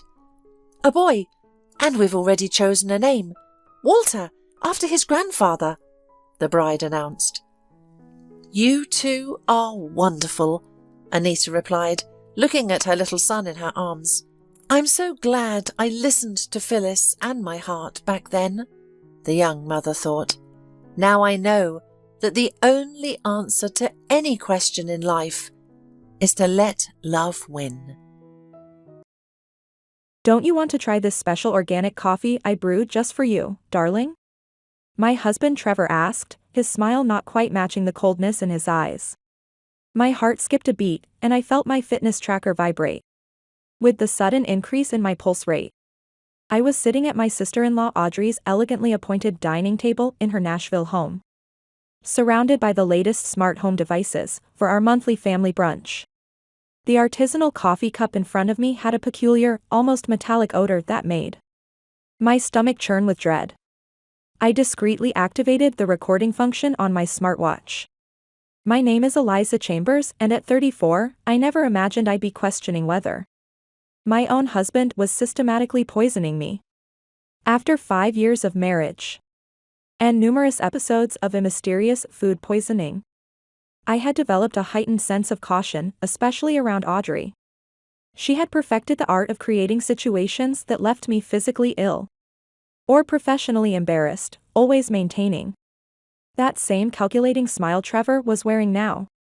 How incredibly thoughtful, I replied, forcing my lips into a grateful smile, while my mind raced through potential escape strategies. I quietly reached into my pocket to grab the little pH test strip I had with me, something I used to think was over the top, but now it felt like a must for staying safe. The strange aroma rising from the cup triggered an immediate flashback to last month, when I'd ended up in urgent care after drinking tea at Audrey's house. My throat had constricted, my vision blurred, symptoms the doctors couldn't definitively explain. Audrey had insisted with rehearsed concern that she'd prepared my tea exactly like her own, while simultaneously posting perfectly staged photos of our lovely afternoon tea on Instagram. Audrey watched me intently from across the table, absently stirring her untouched coffee, while scrolling through her phone. Her perfectly manicured nails clicked against the screen, as she undoubtedly crafted another social media post about our wonderful family time. Trevor has become quite the coffee connoisseur lately, she remarked with a smirk, setting her phone down to focus her predatory gaze on me. He's been researching exotic brewing methods specifically for you. He says your refined palate deserves something special. The way she emphasized special sent ice through my veins. I had noticed Trevor spending more time at Audrey's lately, claiming they were organizing a surprise for our upcoming anniversary. But something felt deeply wrong, hushed conversations that abruptly ceased. When I entered rooms, strange messages I'd glimpsed on his cloud account, which he didn't realize I could access. And now this coffee with its disturbing chemical undertone. I lifted the cup to my lips, pretending to take a sip while studying their expressions. Trevor and Audrey exchanged a quick, knowing glance that confirmed my worst fears. My hand trembled slightly, but I managed to stay composed. Making a show of checking notifications on my phone, I stood up suddenly. Oh. Would you look at that? I need to make an urgent call to Henderson about tomorrow's presentation. Audrey, could I use your study for privacy? As I walked past Audrey's place setting, I deliberately stumbled, carefully executing the cup switch I'd mentally rehearsed, quickly exchanging our coffee cups in the momentary confusion of steadying myself. I'm so terribly sorry, I exclaimed, straightening up and ensuring my smartwatch was still recording. These new heels are still breaking in. Audrey waved off my apology with a tight, irritated smile. Just be careful in the study. I have important documents everywhere. I nodded and hurried away, my heart hammering against my ribs, the recording app silently capturing everything. Through the partially open study door, I maintained a clear line of sight to the dining table. My fingers flew across my phone screen as I activated my backup recording app and messaged Zoe, my colleague and trusted confidant. Plan in motion. Standing by for confirmation. From where I was, I watched Audrey raise the coffee cup to her beautifully painted lips, feeling both anxious and determined. My stomach twisted with anxiety, and I could almost taste the fear in my throat. Part of me wanted to rush in and prevent her from drinking it, a basic human instinct to stop harm. But I needed irrefutable evidence. I'd spent countless nights in emergency rooms, Too many hours documenting my symptoms on my health tracking app, always. Following meals with them. Our relationship hadn't always been this toxic battlefield. When I first met Trevor at an industry conference in Nashville 5 years ago, he was charismatic and seemingly supportive of my career ambitions. Audrey had appeared welcoming too, inviting me to family gatherings and offering marketing collaboration opportunities. In retrospect, the warning signs glared like neon: Audrey accidentally spilling wine on my presentation, outfit before important client meetings, my food mysteriously containing ingredients I'd specifically mentioned avoiding when she helped prepare meals. The incidents escalated gradually, first mild stomach discomfort, then alarming allergic reactions. Trevor always had carefully crafted explanations. "You've been working too hard," or "it must be stress affecting your immune system." But the pattern became unmistakable, especially when I reviewed my meticulously kept digital health journal. The most frightening episode occurred 2 months ago when I was hospitalized. After breakfast at their house, the doctors identified unusual toxins in my blood work. But Trevor convinced the medical staff I must have taken expired supplements. After that incident, I began wearing my medical alert bracelet constantly and installed hidden cameras in our shared spaces. I gripped the doorframe, my knuckles whitening as Audrey took another sip of the coffee. Trevor was typing on his phone, looking unconcerned but stealing occasional glances at his sister. My untouched cup sat abandoned on the table, the chemical odor seeming to intensify in my memory, making my entire body shudder with revulsion. A subtle tremor in Audrey's manicured hand caught my attention. She carefully placed the cup down, her complexion suddenly ashen beneath her expensive foundation. "Trevor," she said, her voice quavering noticeably, "something isn't right." Trevor looked up from his phone, his expression morphing from confusion to horror.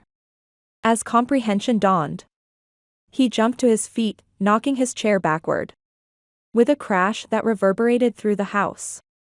"Audrey, what's happening?" The panic in his voice confirmed my suspicions beyond any doubt. Audrey's hands were shaking uncontrollably now, her designer bracelet rattling against the wooden table. "I can't. I feel." She attempted to stand but staggered, desperately clutching the edge of the table to remain upright.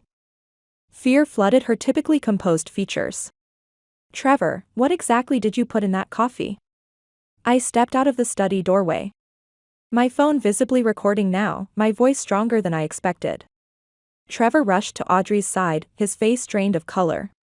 "That wasn't supposed to be your cup," he whispered, his voice carrying clearly in the sudden silence of the dining room. Audrey's eyes widened with horrified realization. "Call an ambulance," she gasped, collapsing onto the hardwood floor. "Please, now." I dialed 911 immediately, my hands surprisingly steady despite the adrenaline coursing through my veins. Audrey lay trembling on the floor, her perfectly coordinated outfit now disheveled, while Trevor knelt beside her, terror evident as their scheme imploded spectacularly. "Emergency services? We need an ambulance at 1542 Maple Grove Drive," I stated clearly, keeping my phone recording with my other hand. "My sister-in-law looks like she's having a major reaction to something in her coffee. She's conscious but trembling quite a bit. I'm using my health app to check her pulse, and it's alarmingly high." As I relayed information to the dispatcher, Audrey's eyes locked onto mine. The usual calculating coldness in her gaze had vanished, replaced by primal fear and dawning comprehension.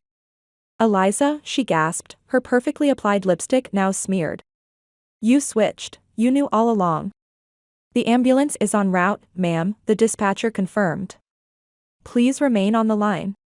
Trevor grew increasingly frantic, sweat beading on his forehead.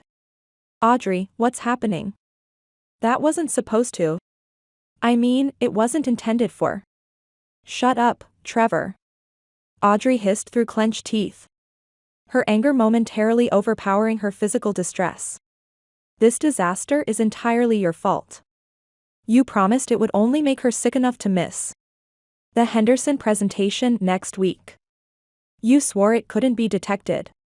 My blood turned to ice. The Henderson presentation, the culmination of months of work. For my consulting business, the account that would establish my independent career permanently. The same account Audrey had been desperately trying to secure for her agency for months. The puzzle pieces snapped into place with terrifying clarity. "The tea last month," I said, my voice remarkably controlled despite the emotions raging inside me. "And the breakfast incident that put me in the hospital 2 months ago. None of those were accidents, were they?" Audrey's face contorted with another wave of pain, her designer dress soaking with sweat. "The tea, that was supposed to keep you home during the Johnson contract meeting. But you still managed to attend." She clutched her stomach, doubling over. "Trevor convinced me, he said we just needed to discredit you. Make Henderson think you were unreliable and physically fragile." The wailing of sirens grew louder outside. Trevor stood up, backing away from both of us, his eyes darting toward the door like a cornered animal. "Audrey, stop talking immediately." His voice cracked with panic. "You don't understand what you're saying." "I understand perfectly well what I'm saying," Audrey spat, her words slightly slurring, as the toxin took greater effect. "We've been setting this up for months. Ever since Eliza started outshining me with the big clients. You were supposed to ensure she drank it today. Now it's all gone wrong." The paramedics burst through the front door with their equipment, and I quickly stepped aside to give them access. As they transferred Audrey onto a stretcher, I stopped the main recording and immediately sent the video to my encrypted cloud storage, to Zoe, and to my attorney.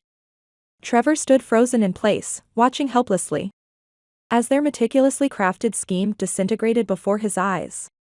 "I'll accompany her to the hospital," I informed the paramedics, my voice unwavering. "As her family, I need to ensure she receives appropriate treatment." I met Trevor's terrified gaze directly. "And I'm absolutely certain the toxicology specialists will be fascinated to identify exactly what compounds were in that coffee." The emergency department at Nashville General Hospital buzzed with urgent activity as medical staff rushed to treat Audrey. I sat in the waiting area, clutching my phone, repeatedly reviewing the recording of Audrey's damning confession, the unmistakable tremor in her voice, the panic betraying her usually composed demeanor. The video provided undeniable evidence that this wasn't just paranoia or coincidence as Trevor had so often suggested. My phone vibrated with a message from Zoe. "Backup recordings secured. Lawyer on standby. Stay strong." "Family of Audrey Chambers," a nurse called out, clipboard in hand. I rose to my feet, noting Trevor's telling absence. He'd muttered something about moving the car 20 minutes earlier and had conveniently disappeared. "I'm her sister-in-law," I stated, following the nurse through the swinging doors. "What's her condition?" "She's stabilized, but we've detected concerning levels of unusual toxins in her blood work." The nurse's expression was grave as she consulted her tablet. "Dr. Reeves would like to discuss some troubling anomalies in her test results with you." Dr. Vanessa Reeves, a distinguished woman with silver-streaked hair and penetrating eyes, was reviewing digital charts outside Audrey's room. "Mrs. Chambers," she greeted me with professional composure. "Could you describe exactly what transpired before your sister-in-law's symptoms began?" I took a deep breath, reaching for my phone. "I believe you should review this evidence first." I played the recording from brunch, observing as Dr. Reeves's expression transformed from clinical detachment to grave concern. "This is extremely serious," she stated, making rapid notes on her tablet. "The substances we discovered in her system aren't things that could accidentally get mixed into coffee. It seems like she was purposely poisoned with medical-grade chemicals." Just then, Trevor appeared at the far end of the corridor, his face pale and sweaty. His expression confirmed he'd overheard the doctor's assessment. "Eliza," he began, taking a hesitant step toward me. "I can explain everything. Stay where you are." Dr. Reeves commanded sharply, pressing the emergency alert on her tablet. "Security to room 412, immediately." Trevor raised his hands in apparent surrender. "This is all an unfortunate misunderstanding." Audrey was confused and disoriented. She had no idea what she was saying.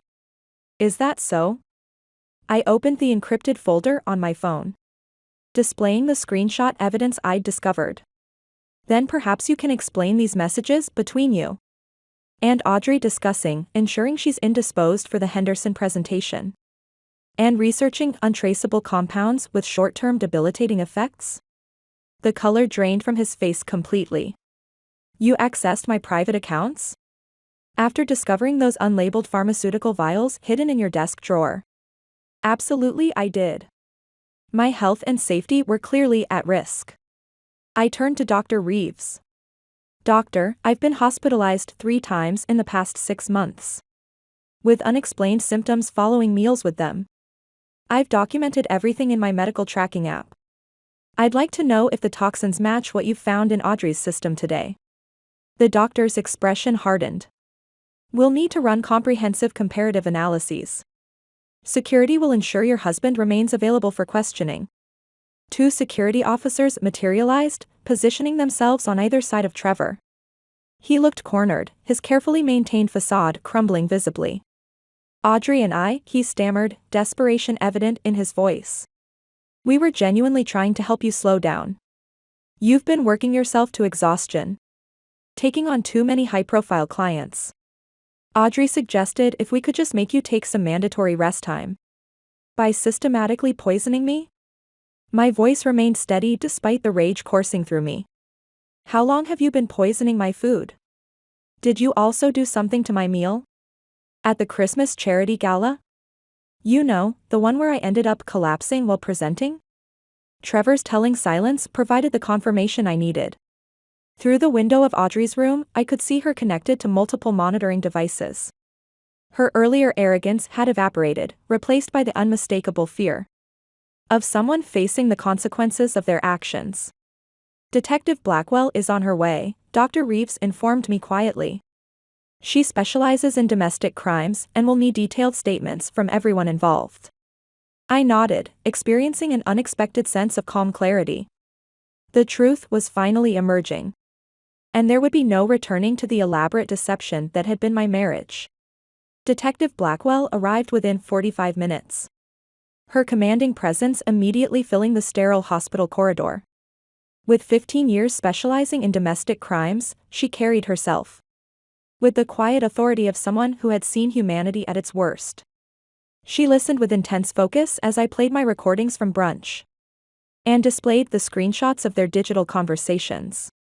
Mrs. Chambers, she said, her eyes sharp as she reviewed her tablet. You mentioned multiple previous hospitalizations. Could you walk me through those incidents in detail? My fingers trembled slightly as I unlocked my phone and opened a secure app. I've been documenting everything using this health tracking software, I explained, handing her my phone. Here's the complete timeline with photos, symptoms, and medical reports. Detective Blackwell's eyebrows raised as she scrolled through my meticulous digital journal.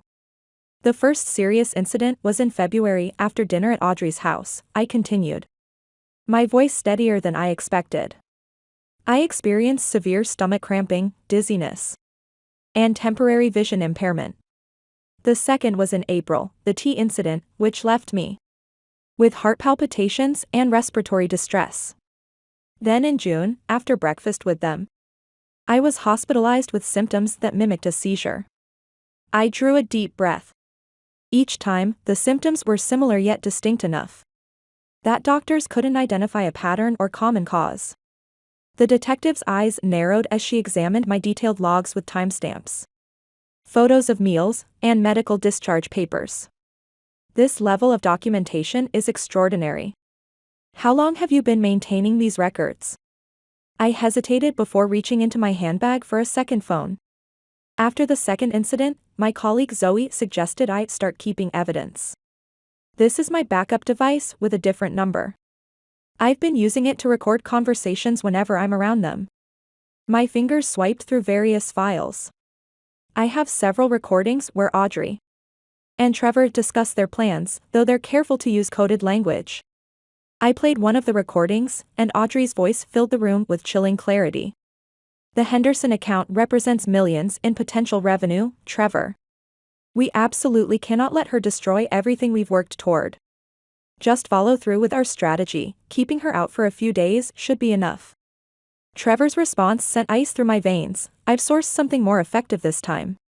She won't be physically capable of making it to the presentation. Henderson will have no choice but to work with you instead. Detective Blackwell's face hardened visibly as she listened.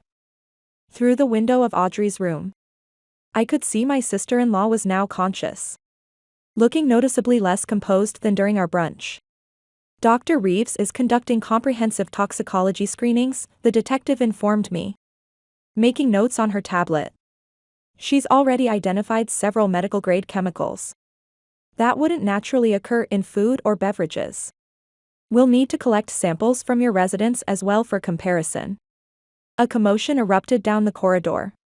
Trevor was arguing loudly with the security personnel, his voice rising with desperation and indignation.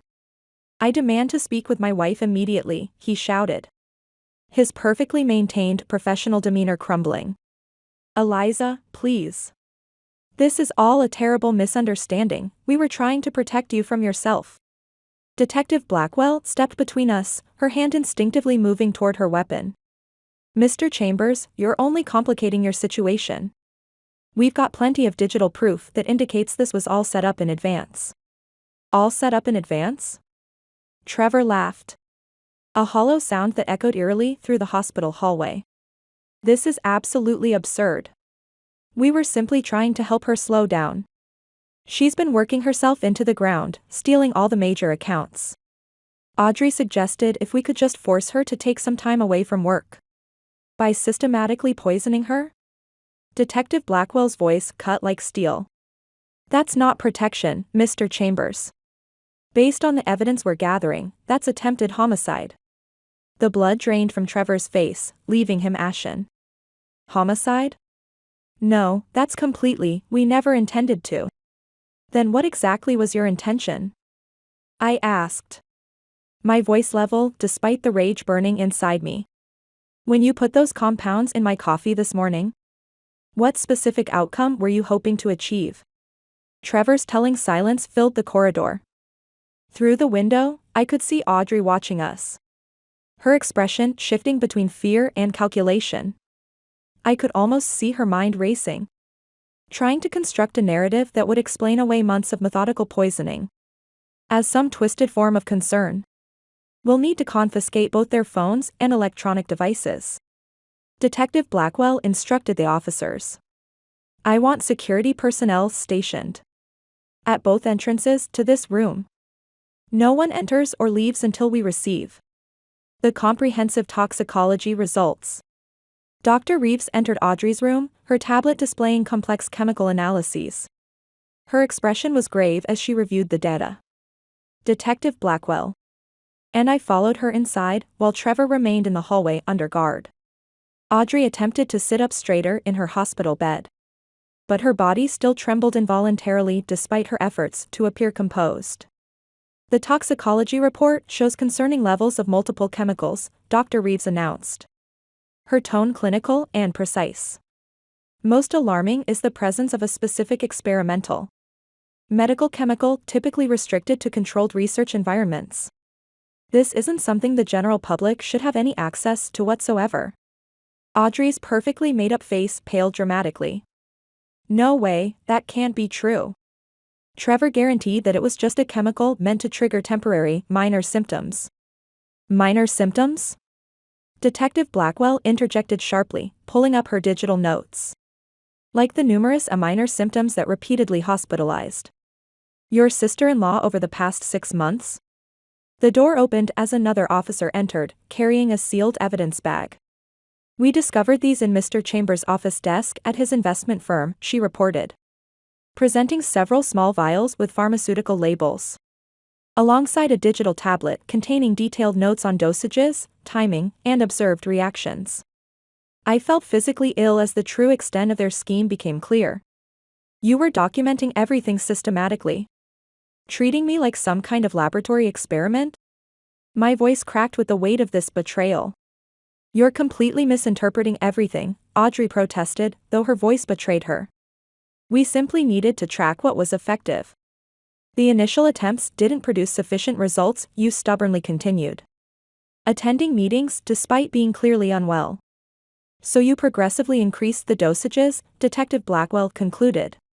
Examining the vials through the evidence bag. Were you aware these compounds can be fatal in higher concentrations? A heavy silence blanketed the room. Through the window. I watched Trevor collapse into a chair in the hallway, his head cradled in his trembling hands. The Henderson account, I said slowly, the horrifying reality crystallizing in my mind. This wasn't merely about sabotaging one presentation, was it? You needed me permanently removed because Mr. Henderson specifically requested me. As his marketing consultant after seeing my work at the Digital Marketing Awards.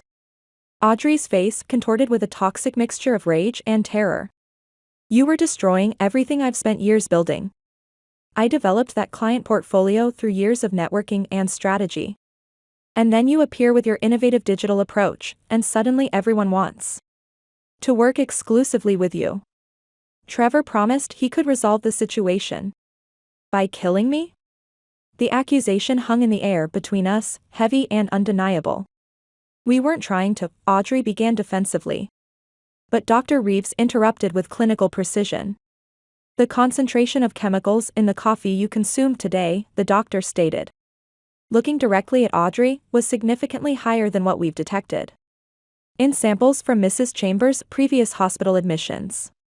Had she ingested this, the outcome would have been catastrophic, almost certainly fatal. Detective Blackwell turned to the officer with the evidence. We need comprehensive search warrants for both residences and workplaces immediately. Contact the pharmaceutical manufacturer listed on these vials. I want to know exactly how they obtained these restricted substances. Audrey sank back against her pillows, the fight visibly draining from her perfectly maintained exterior. It wasn't meant to escalate this far, she whispered, her voice barely audible. Trevor kept insisting we just needed one more attempt with a stronger formulation. I moved closer to her bed, my whole body trembling with suppressed emotion. But my voice remarkably steady. Every time I became violently ill. Every crucial client meeting I missed, every account I nearly lost, you two were there. Meticulously observing and documenting how your poison was affecting my body and career. What kind of monsters have you become? The silence that followed felt suffocating. Outside the room, I heard the unmistakable sound of Trevor being formally arrested as additional officers arrived. Audrey stared at her manicured hands, unable to meet my gaze. Detective, I said, turning away from my sister-in-law with finality. I'm prepared to provide my complete formal statement now. I also have encrypted cloud backups of all the evidence I've collected. The trial stretched across 3 grueling weeks, though emotionally it felt like an eternity. Each day, I sat in the courtroom, watching the prosecution methodically construct their case against Trevor and Audrey. The evidence was overwhelming and damning. The vials from Trevor's office, their detailed digital notes tracking each poisoning attempt. The recorded conversations, encrypted messages. And surveillance footage from my hidden cameras. The thing that affected me the most was watching how they changed during the whole process. Audrey, typically impeccably polished and self-assured, appeared diminished in her defendant's chair, her designer outfits replaced by conservative courtroom attire. Trevor couldn't bear to look at me, keeping his gaze fixed on the floor as expert witnesses detailed the potentially fatal effects of the chemicals they'd been systematically administering. Dr. Reeves's testimony proved particularly devastating to their defense. She presented a comprehensive digital analysis demonstrating how they had gradually increased the dosages over time, establishing clear intent to cause escalating harm. The pharmaceutical company representative confirmed that Trevor had obtained the compounds through his college roommate who worked in their research department, using falsified documentation. Zoe testified about helping me gather and secure evidence, explaining the sophisticated digital security measures we'd implemented to protect the recordings and documentation from tampering. The defendants exhibited a calculated, methodical pattern of behavior. The prosecutor argued in her powerful closing statement, displaying a timeline of my poisonings on the courtroom's large screen. This wasn't merely corporate sabotage or professional rivalry. This was a systematic, escalating attempt to harm Mrs. Chambers, with a clear progression that would have ultimately resulted in her death. When the verdict was finally announced, I felt no triumph, only profound relief flooding through my body. Both Trevor and Audrey were found guilty on multiple serious counts, including attempted murder, conspiracy, and illegal possession of controlled substances. The judge's words resonated through the hushed courtroom, the premeditated nature of these actions, carried out against a family member over an extended period with clear escalation, necessitates the maximum sentence under the law. I watched silently as they were led away in handcuffs, contemplating how professional jealousy and entitlement had corrupted two people I once trusted into something unrecognizable. Their careers, social standing, freedom, all sacrificed in their obsessive attempt to destroy me professionally and physically. 1 year after the verdict, I stood confidently at the podium of the Nashville Digital Innovation Summit, preparing to deliver the keynote address to over 2,000 in-person attendees and thousands more watching the live stream. I couldn't ignore the irony. This was just the type of career recognition that Audrey had been trying to hold me back from. The Henderson account, which she and Trevor had schemed so elaborately to steal, had led to multiple major client relationships, establishing my consultancy as one of the premier digital marketing firms in the region. Success in today's digital landscape isn't solely about talent or effort, I began, looking out at the sea of attentive faces and glowing screens. It's fundamentally about integrity and building authentic relationships based on genuine trust. I paused, feeling the weight of my words. Sometimes the greatest threats to our success come from those nearest to us, but overcoming those challenges transforms us into more resilient, more compassionate leaders. My presentation included a segment on digital security and the importance of documenting concerns without mentioning my personal experience directly. I shared practical safety measures that might help others in similar situations. After my speech, several young entrepreneurs approached me seeking guidance. One woman, her eyes bright with determination and ambition, asked how I'd maintained my focus and composure throughout such a harrowing personal ordeal.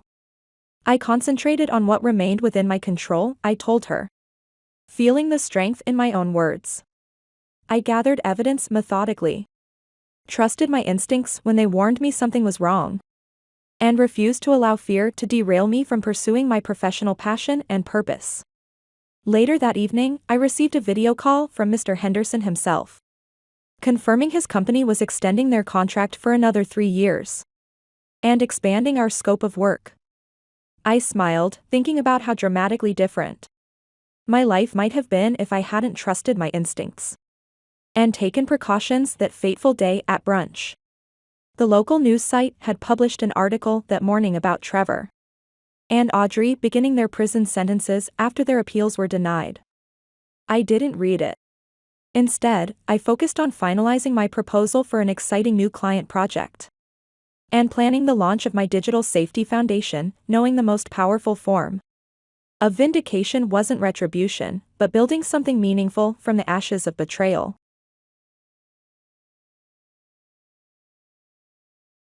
I'm going on a trip to celebrate my niece's birthday.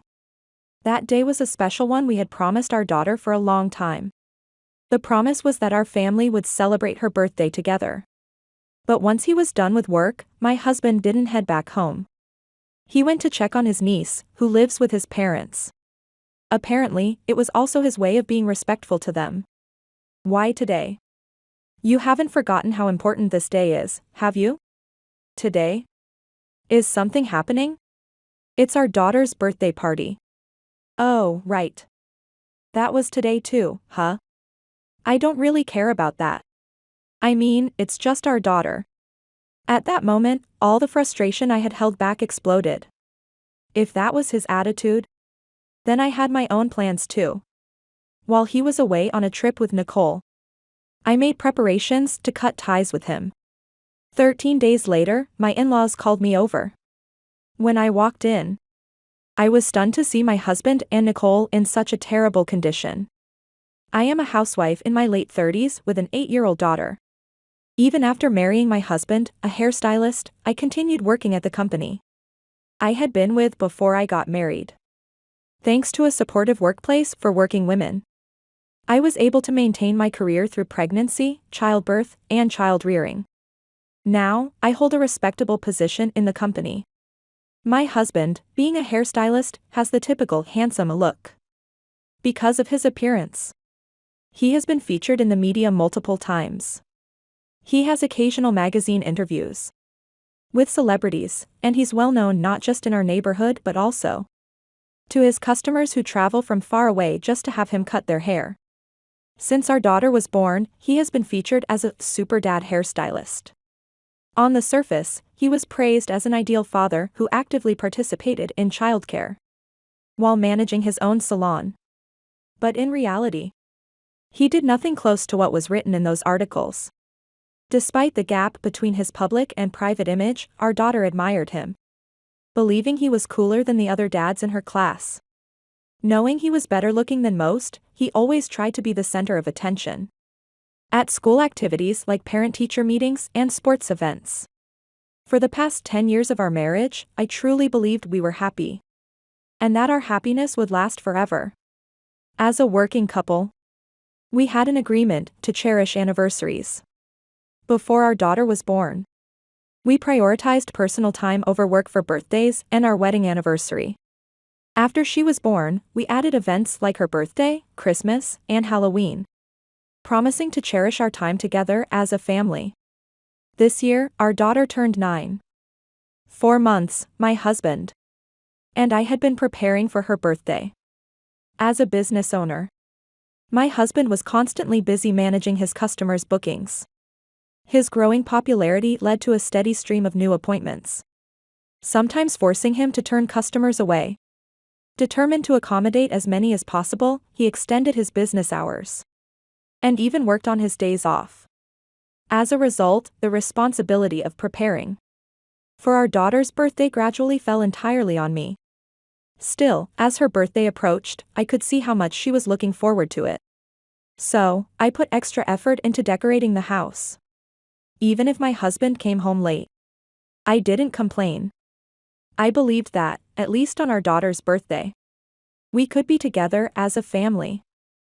However, during the preparation period, something happened that fractured our family bond. My husband had a younger sister, my sister-in-law. She divorced and moved back into her parents' house with her daughter. Her daughter, Nicole, was the same age as our daughter, making her our niece. My husband's parents lived in a giant mansion with a mix of designs, and they often claimed to have a noble heritage. It was a well-known house in the neighborhood and had even been used for filming. My husband had once chosen it as a location for a celebrity interview, and as a result, it became a sort of a pilgrimage site for some enthusiastic fans. My in-laws were delighted to have their daughter and granddaughter move in. Nicole was a child model. Even though she was the same age as my daughter, she had a polished, adorable appearance. Her mother, on the other hand, had an ordinary face. Nicole resembled my husband more than her own mother. Perhaps because of her insecurities about her looks, my sister-in-law became an expert in makeup techniques. I once heard she had never shown her bare face to her husband even after marriage. I never understood how someone could hide their real face from their spouse. Before the divorce, we had met my sister-in-law and Nicole at family gatherings. My husband was super handsome, but my daughter and I were kind of plain, with soft and simple looks. Both my sister-in-law and Nicole often mocked us for being boring looking. I can't believe I have such plain looking relatives. I feel like it's rubbing off on me. Exactly. Nicole is a professional model and even worked with a top idol recently. She's considering switching to an idol career, so don't hold her back. And they always ended with, "Why don't you just get a cosmetic surgery?" Believing that good looks equaled success in life, they labeled my daughter and me as losers, and never missed a chance to insult us. Even though my husband had met Nicole before, he showered her with praise. "Wow, she's really grown into a beauty." Once, there was an offer to feature my husband as a doting father for a magazine shoot. However, after seeing our daughter, the staff commented, "With some makeup, she might pass as decent material." The project was cancelled.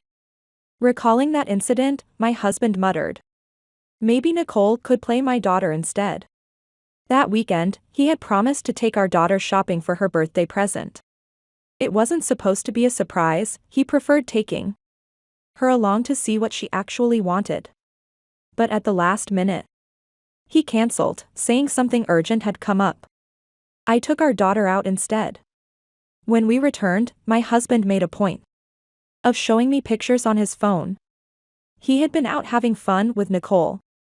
Nicole took me to this trendy store. We even ran into some fans, and they said, "Is this your daughter? You two make such a stunning father-daughter duo." He looked ecstatic as he bragged about it.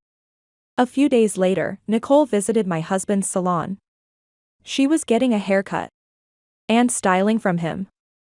I assumed it was for a modeling job, but my husband had closed the salon early. He said he was taking Nicole shopping for stylish clothes. He kept going out with Nicole, collecting pictures of them in trendy places, grinning whenever he looked at them. Eventually, he even said, "I wish Nicole were my real daughter." Honestly, being around a wife and kid who are both so dull and plain is pretty depressing. He had genuinely believed that marrying a plain woman wouldn't matter, because his good genes would shine through. Now, he blamed our daughter for not inheriting his looks. He even accused me, saying, "Is she really my kid?" Before my sister-in-law moved back into my in-laws' house, I constantly struggled with my in-laws' unannounced visits. They never fully accepted me as their daughter-in-law. However, after my daughter was born, their attitude began to change. She was their grandchild, after all. They saw her as precious. Without any prior notice, they would show up just to see her and then overstay their welcome. Even though they knew I was working, they would come to my house in the middle of the day and call me, saying, "The door is locked." Why? My husband had a spare key, and I told them that our daughter was at daycare. But they refused to listen. Instead, they complained that it was cruel to leave her in daycare. Then, without my permission, they went and tried to pick her up. Of course, the daycare staff didn't release her to them. But I was still forced to leave work early to deal with the situation. When my daughter started elementary school, they even began waiting outside the school gate. At one point, their behavior became so suspicious that they were questioned by the police. Yet, that didn't stop them. I even had to go pick them up from the police station. I was utterly exhausted from dealing with their constant interference. Then, my sister-in-law and Nicole moved in with them. Suddenly, they began showering Nicole with all their affection. They even said she was 100 times cuter. On one hand, I was relieved that they stopped coming to my house. But on the other, my husband also started spending all his time at his parents' house, doting on Nicole. My husband kept neglecting our daughter, and she was deeply hurt by his thoughtless words. I asked him to take back what he said and show sincerity by prioritizing our daughter. He said he could adjust his work schedule, but he absolutely could not take the day off on her birthday. However, he promised right in front of both of us that he would not work overtime and would come home early. He also promised to take her out to buy a birthday present on his next day off. Though my daughter had been hurt by his words, she tried to rationalize them. "Daddy must have said something weird because he was tired from work, right?" She forgave him and looked forward to her birthday. I thought she was too forgiving. But since she accepted his apology, I had no choice but to do the same. I decided to trust his words. On the morning of my daughter's birthday, I took a day off from work to prepare all her favorite dishes. She came home straight from school and eagerly waited for her father to arrive. At one point, I had to go pick up the cake, so I asked her to stay home while I went out. On my way back, I passed by my husband's salon. The shop was already closed for the day, and the inside was completely dark. Naturally, I assumed he had come home to celebrate with our daughter. But when I got home, he was nowhere to be found. My daughter sat on the floor, hugging her legs tightly. I could tell how lonely she felt just from looking at her. I gently hugged her. An hour passed, but my husband still didn't return. We were both getting hungry. So I suggested that we start without him. But my daughter shook her head. We made a pinky promise. Daddy said he'd be here. She truly believed her dad would come. But another hour passed, and he was still missing. I started to worry that something had happened to him. The distance from his salon to our home was only a 5-minute walk. There weren't any dangerous spots along the way, but you never know what might happen. My mind raced with thoughts. Should I call the police? As much as I hated the idea. Should I contact his family? Just then, the house phone rang, breaking the silence. I checked the caller ID, it was from my in-laws' house. Did something happen to him? Had the police contacted his family? Panicked, I picked up the phone. But the voice on the other end was my husband's. I'm at my parents' place. We decided to go on a birthday trip for Nicole starting tomorrow. Don't worry, my sister and my parents are coming too. What? What does he mean by, don't worry? I don't understand what you're saying. I'm saying I'm going on a trip with Nicole. You told me not to favor her too much. So my sister and parents are coming along too. That way, it's not just about Nicole, right? I told him to prioritize our daughter. I never said anything about giving preferential treatment to his sister and parents. Why isn't our daughter included in this? Our daughter? What are you talking about? She has nothing to do with this. I reminded him that today was our daughter's birthday. And that he had promised to celebrate it with her. He claimed that he had completely forgotten. The only reason he closed the salon early was to rush to his parents' house for Nicole. I don't care about our daughter's birthday. But I need to protect my image as a caring father. So make sure you take plenty of pictures. I need them to brag to my clients later. Why do I have to do that? My daughter and I are not props for your reputation. If he really cared about his image as a father, then he should come home right now. And celebrate with her. As I argued with him, I heard voices in the background. It seemed my in-laws were eavesdropping on our conversation. What is your wife saying? His mother asked. She's telling me to come home immediately, my husband replied. Your daughter has a father every day, but Nicole doesn't. It's only fair for our son to be her father figure on her birthday, his mother reasoned. My parents and sister all agree. You just need to obey. You're just an ordinary woman, after all. Frustrated that I wouldn't comply, my husband yelled into the phone. Of course Nicole comes first. Why don't you have any sympathy? For a girl with only one parent? You heartless woman.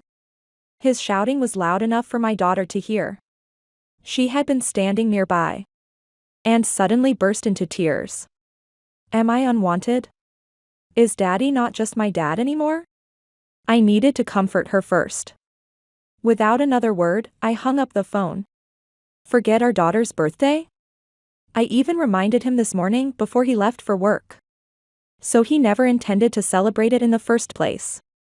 Yet, he still wanted to maintain the image of a devoted father, willing to use anything and anyone to uphold that facade. I was utterly disappointed. No, in truth. I had always sensed it. But because my daughter still believed in him, I told myself that I couldn't give up either. I kept postponing the inevitable. Somewhere deep down, I had already known this day would come. And yet, I never had the heart to tell my daughter the truth about her father. Now, she had finally seen it for herself. If she still wanted to forgive him, then that was her choice. But if things stayed the same, both she and I would be doomed. I made my decision. I took out the divorce papers I had secretly kept hidden and filled them out. Later that night, my husband finally came back home, along with his sister and Nicole. He said he had come back to grab his luggage for the trip. Then why did he bring them along? And why was Nicole, a child, out at this hour? No responsible parent would allow that. Children should only be staying up late during New Year's celebrations, not on a regular night. I'm going back to my parents' place to stay over after this, he said while stuffing his belongings into his suitcase. I'm just here to borrow some luxury items for the trip, his sister added. What? She rambled on about wanting to take aesthetic photos on the trip, and insisted that her own wardrobe wasn't enough. Then, without asking permission, she barged into my bedroom and started rummaging through my closet. Hey! What do you think you're doing? I said she could. Besides, your stuff was bought with my money, so it belongs to me too. Some of it, yes. But I had also purchased plenty of things with my own earnings before we got married. Stop. Those are mine. Please, I look better in them than you do. She's got a point. I clenched my fists, holding back my anger. It was already past midnight. If I raised my voice, the neighbors might hear. And I didn't want to wake my sleeping daughter. It was better to let them do as they pleased and leave quickly. But then, a sudden scream echoed from my daughter's room. I rushed over and found Nicole rummaging through her things. Auntie's clothes are too old ladyish for me, but these look like they'd suit me better. Without my daughter's permission, she started stuffing her favorite outfits into a bag.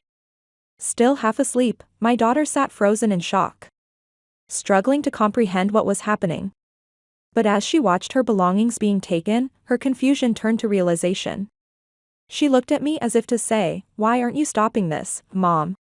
I wasn't staying silent. I was searching for the best way to end this for good. But there was only one way left. Enough. Don't touch my daughter's belongings. What's your problem, old hag? If you don't stop, I'll have no choice but to take action. I asked my husband to stop Nicole. However, he immediately rejected my request, saying that she was right. So, I pulled out the signed divorce papers and handed them to him. Even after seeing them, he didn't waver at all. Instead, with a triumphant look, he smirked and said, "I'll be happy to sign this." He signed it without hesitation and shoved it back at me. "You're the one who's going to suffer after the divorce. If you want to stay the wife of a celebrity, you should be smarter about this." He felt that being well-known meant he had a lot of impact. While he was on his trip, he suggested I calm down and reflect on my own position.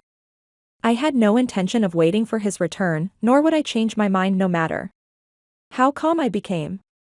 Sensing my unusual determination, his sister asked, "Are you sure?" My husband confidently replied that I was dependent on him and would never actually go through with the divorce. To him, this was nothing more than a desperate and trivial act of resistance. Nicole, seeming disappointed, sighed.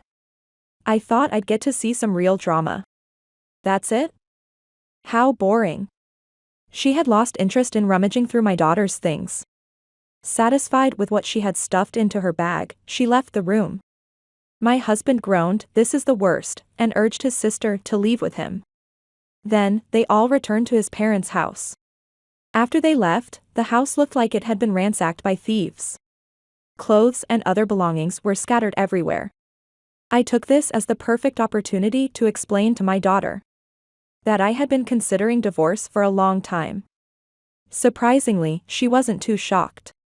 "I kind of figured," she murmured, accepting it more easily than I had expected. After such a stormy night, we were left in silence. Yet, we remained surprisingly calm as we quietly packed our things. The next morning, I left a note. "Goodbye. Do whatever you want." Then, I took my daughter and returned to my parents' house. My husband's salary was always more than sufficient. We could have lived comfortably without me working. But I had never envisioned a life where I did nothing but housework and childcare. As we're getting divorced, I'm really grateful I kept my job going. We wouldn't have the same luxurious lifestyle, but I was determined to provide a decent life for my daughter and me. No, I would make sure of it. I submitted the divorce papers. The process was much smoother than I had expected, and our divorce was finalized. Afterward, I tried calling my husband to inform him. No matter what time I called, he never picked up. On the other hand, his sister sent me an obnoxious amount of emails flaunting their extravagant trip, complete with attached photos.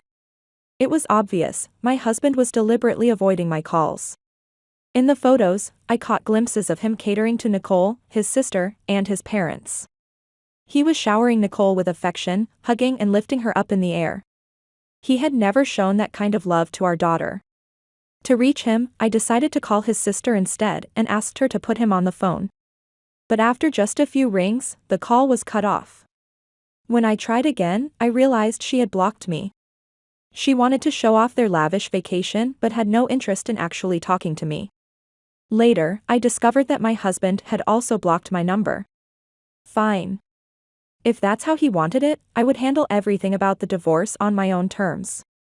I consulted legal professionals to ensure that my daughter and I would be in the best possible position post-divorce. While I took time off work to handle everything, my parents looked after my daughter. They adored her, and she gradually adjusted to life with them. Before long, she was smiling again. Sometime later, I received a call from my in-laws. They informed me that my husband and Nicole had been in an accident during their trip. I was surprised but felt no obligation to care. They were no longer my concern. So, I responded indifferently, about to hang up. But my mother-in-law's desperate voice stopped me. It's true. We thought they were going to die. Sighing, I stayed on the line and listened to what had happened. Apparently, my husband and Nicole had ventured into the mountains near their resort, hoping to take dramatic photos and gain media attention. The area was full of cliffs and was sometimes closed off due to dangerous weather conditions. They had been warned, but wanting a unique, eye-catching shot, they ignored the warnings and went ahead. His sister tagged along as their photographer. The mountain had fences and signs clearly marking restricted areas. Yet, my husband and Nicole ignored them. They climbed over barriers, walked along the edge of a steep cliff, and struck poses. That was when they lost their balance and fell. Panicked, my sister-in-law rushed back for help. And the accident was discovered. The place where they had fallen was a difficult rescue site. The weather worsened, delaying the rescue efforts. Although they were eventually saved, both suffered severe injuries. They survived but were hospitalized with hypothermia, malnutrition, and multiple fractures. My in-laws, who are both pretty old and can't deal with this on their own, begged me for help. Please come to the hospital. I could already tell where this was going. In the end, they just wanted me to visit, help with the care, and take responsibility. I regretted even listening to the story. It was entirely their fault. Anyone would say so. But if I pointed that out, it would only escalate the argument. It was best to refuse by simply stating, "We're divorced." Of course, my husband had been too obsessed with Nicole to even inform his parents about our divorce. When I said, "Actually," and explained the situation, they scoffed and called it a tasteless excuse. He's injured and hospitalized. And you're talking about divorce? Do you even have a heart? Fine. If they wouldn't believe me, I would go to the hospital and tell him directly. When I arrived at his hospital room, I saw a frail and unrecognizable man lying in bed. Nicole was in a separate room but had apparently been informed that I was coming. She entered in a wheelchair, her face completely wrapped in bandages except for her eyes and mouth. My husband was in worse condition, unable to even sit up. My mother-in-law, exhausted from taking care of him, and my father-in-law, overwhelmed by housework in her absence, looked at me with relief. Finally, the maid is here. Clean the house at once. Take care of our son. I scoffed. I calmly informed them that the divorce had been finalized. We were strangers now. They should be grateful I even bothered to come this far. The fact that they still had the audacity to demand my help was beyond absurd. I unleashed a string of sharp words. Perhaps because they were used to me being submissive. My husband visibly shrank. Finally, with a weak voice, he muttered, "I was wrong about everything. After all, my real daughter is the one I love the most." Please, let's start over. I'll make you and our daughter my top priority. My sister-in-law, who had been at the hospital caring for Nicole, joined in. She and my in-laws all pleaded with me to forgive him. He said this much, just let it go already. But I doubted my husband's sudden change of heart. This was the same man who had once doted on Nicole endlessly. And now, just because he wanted me back, he suddenly claimed that our daughter was his top priority? No matter what they said, my decision wouldn't change. I'm not changing my mind. I turned and stepped out of the hospital room. My in-laws and sister-in-law were throwing insults at me. You're heartless. What a cold person. But there was no point in replying. I didn't look back as I left the hospital. After trespassing into a restricted area and causing the accident, my husband and his family were hit with enormous bills for the rescue operation. Neither my husband's savings nor my in-laws' finances were enough to cover it. In the end, they had no choice but to sell the grand mansion that had been passed down for generations. However, they had neglected necessary earthquake reinforcements and other maintenance, making it difficult to find a buyer. The price plummeted. There was another reason for the devaluation. Word had spread about how my husband's reckless actions had led to the accident. People gossiped, saying that buying a house associated with such a scandalous family might bring bad luck. Because of that, the house remained unsold for a long time. When my husband fell, he severely injured his lower back. The damage left him with permanent after effects, making it impossible for him to work as a hairstylist again. He was forced to close his salon. Now, he's unemployed. Nicole suffered major facial injuries and had reconstructive surgery. However, people quickly discovered that she was no longer naturally beautiful, and her career plummeted. My husband had said our daughter was his priority, only because he had already seen Nicole's disfigured face. With Nicole's modeling income gone, my sister-in-law had no choice but to start working. Having never worked a day in her life, she now juggles multiple part-time jobs from morning till night. Meanwhile, I received a promotion. My hard work had finally been recognized. My salary increased, surpassing even my husband's former earnings. Weekdays remained busy, and I still didn't have as much time with my daughter as I wished. But on my days off, I made sure to cherish every moment with her. Now, we could go to theme parks and enjoy ourselves without worry. She seemed to be balancing school and fun much better. Lately, I noticed her expressions had become more animated. She had grown more independent. I would continue to protect her happiness. For my daughter's smile, I would keep moving forward.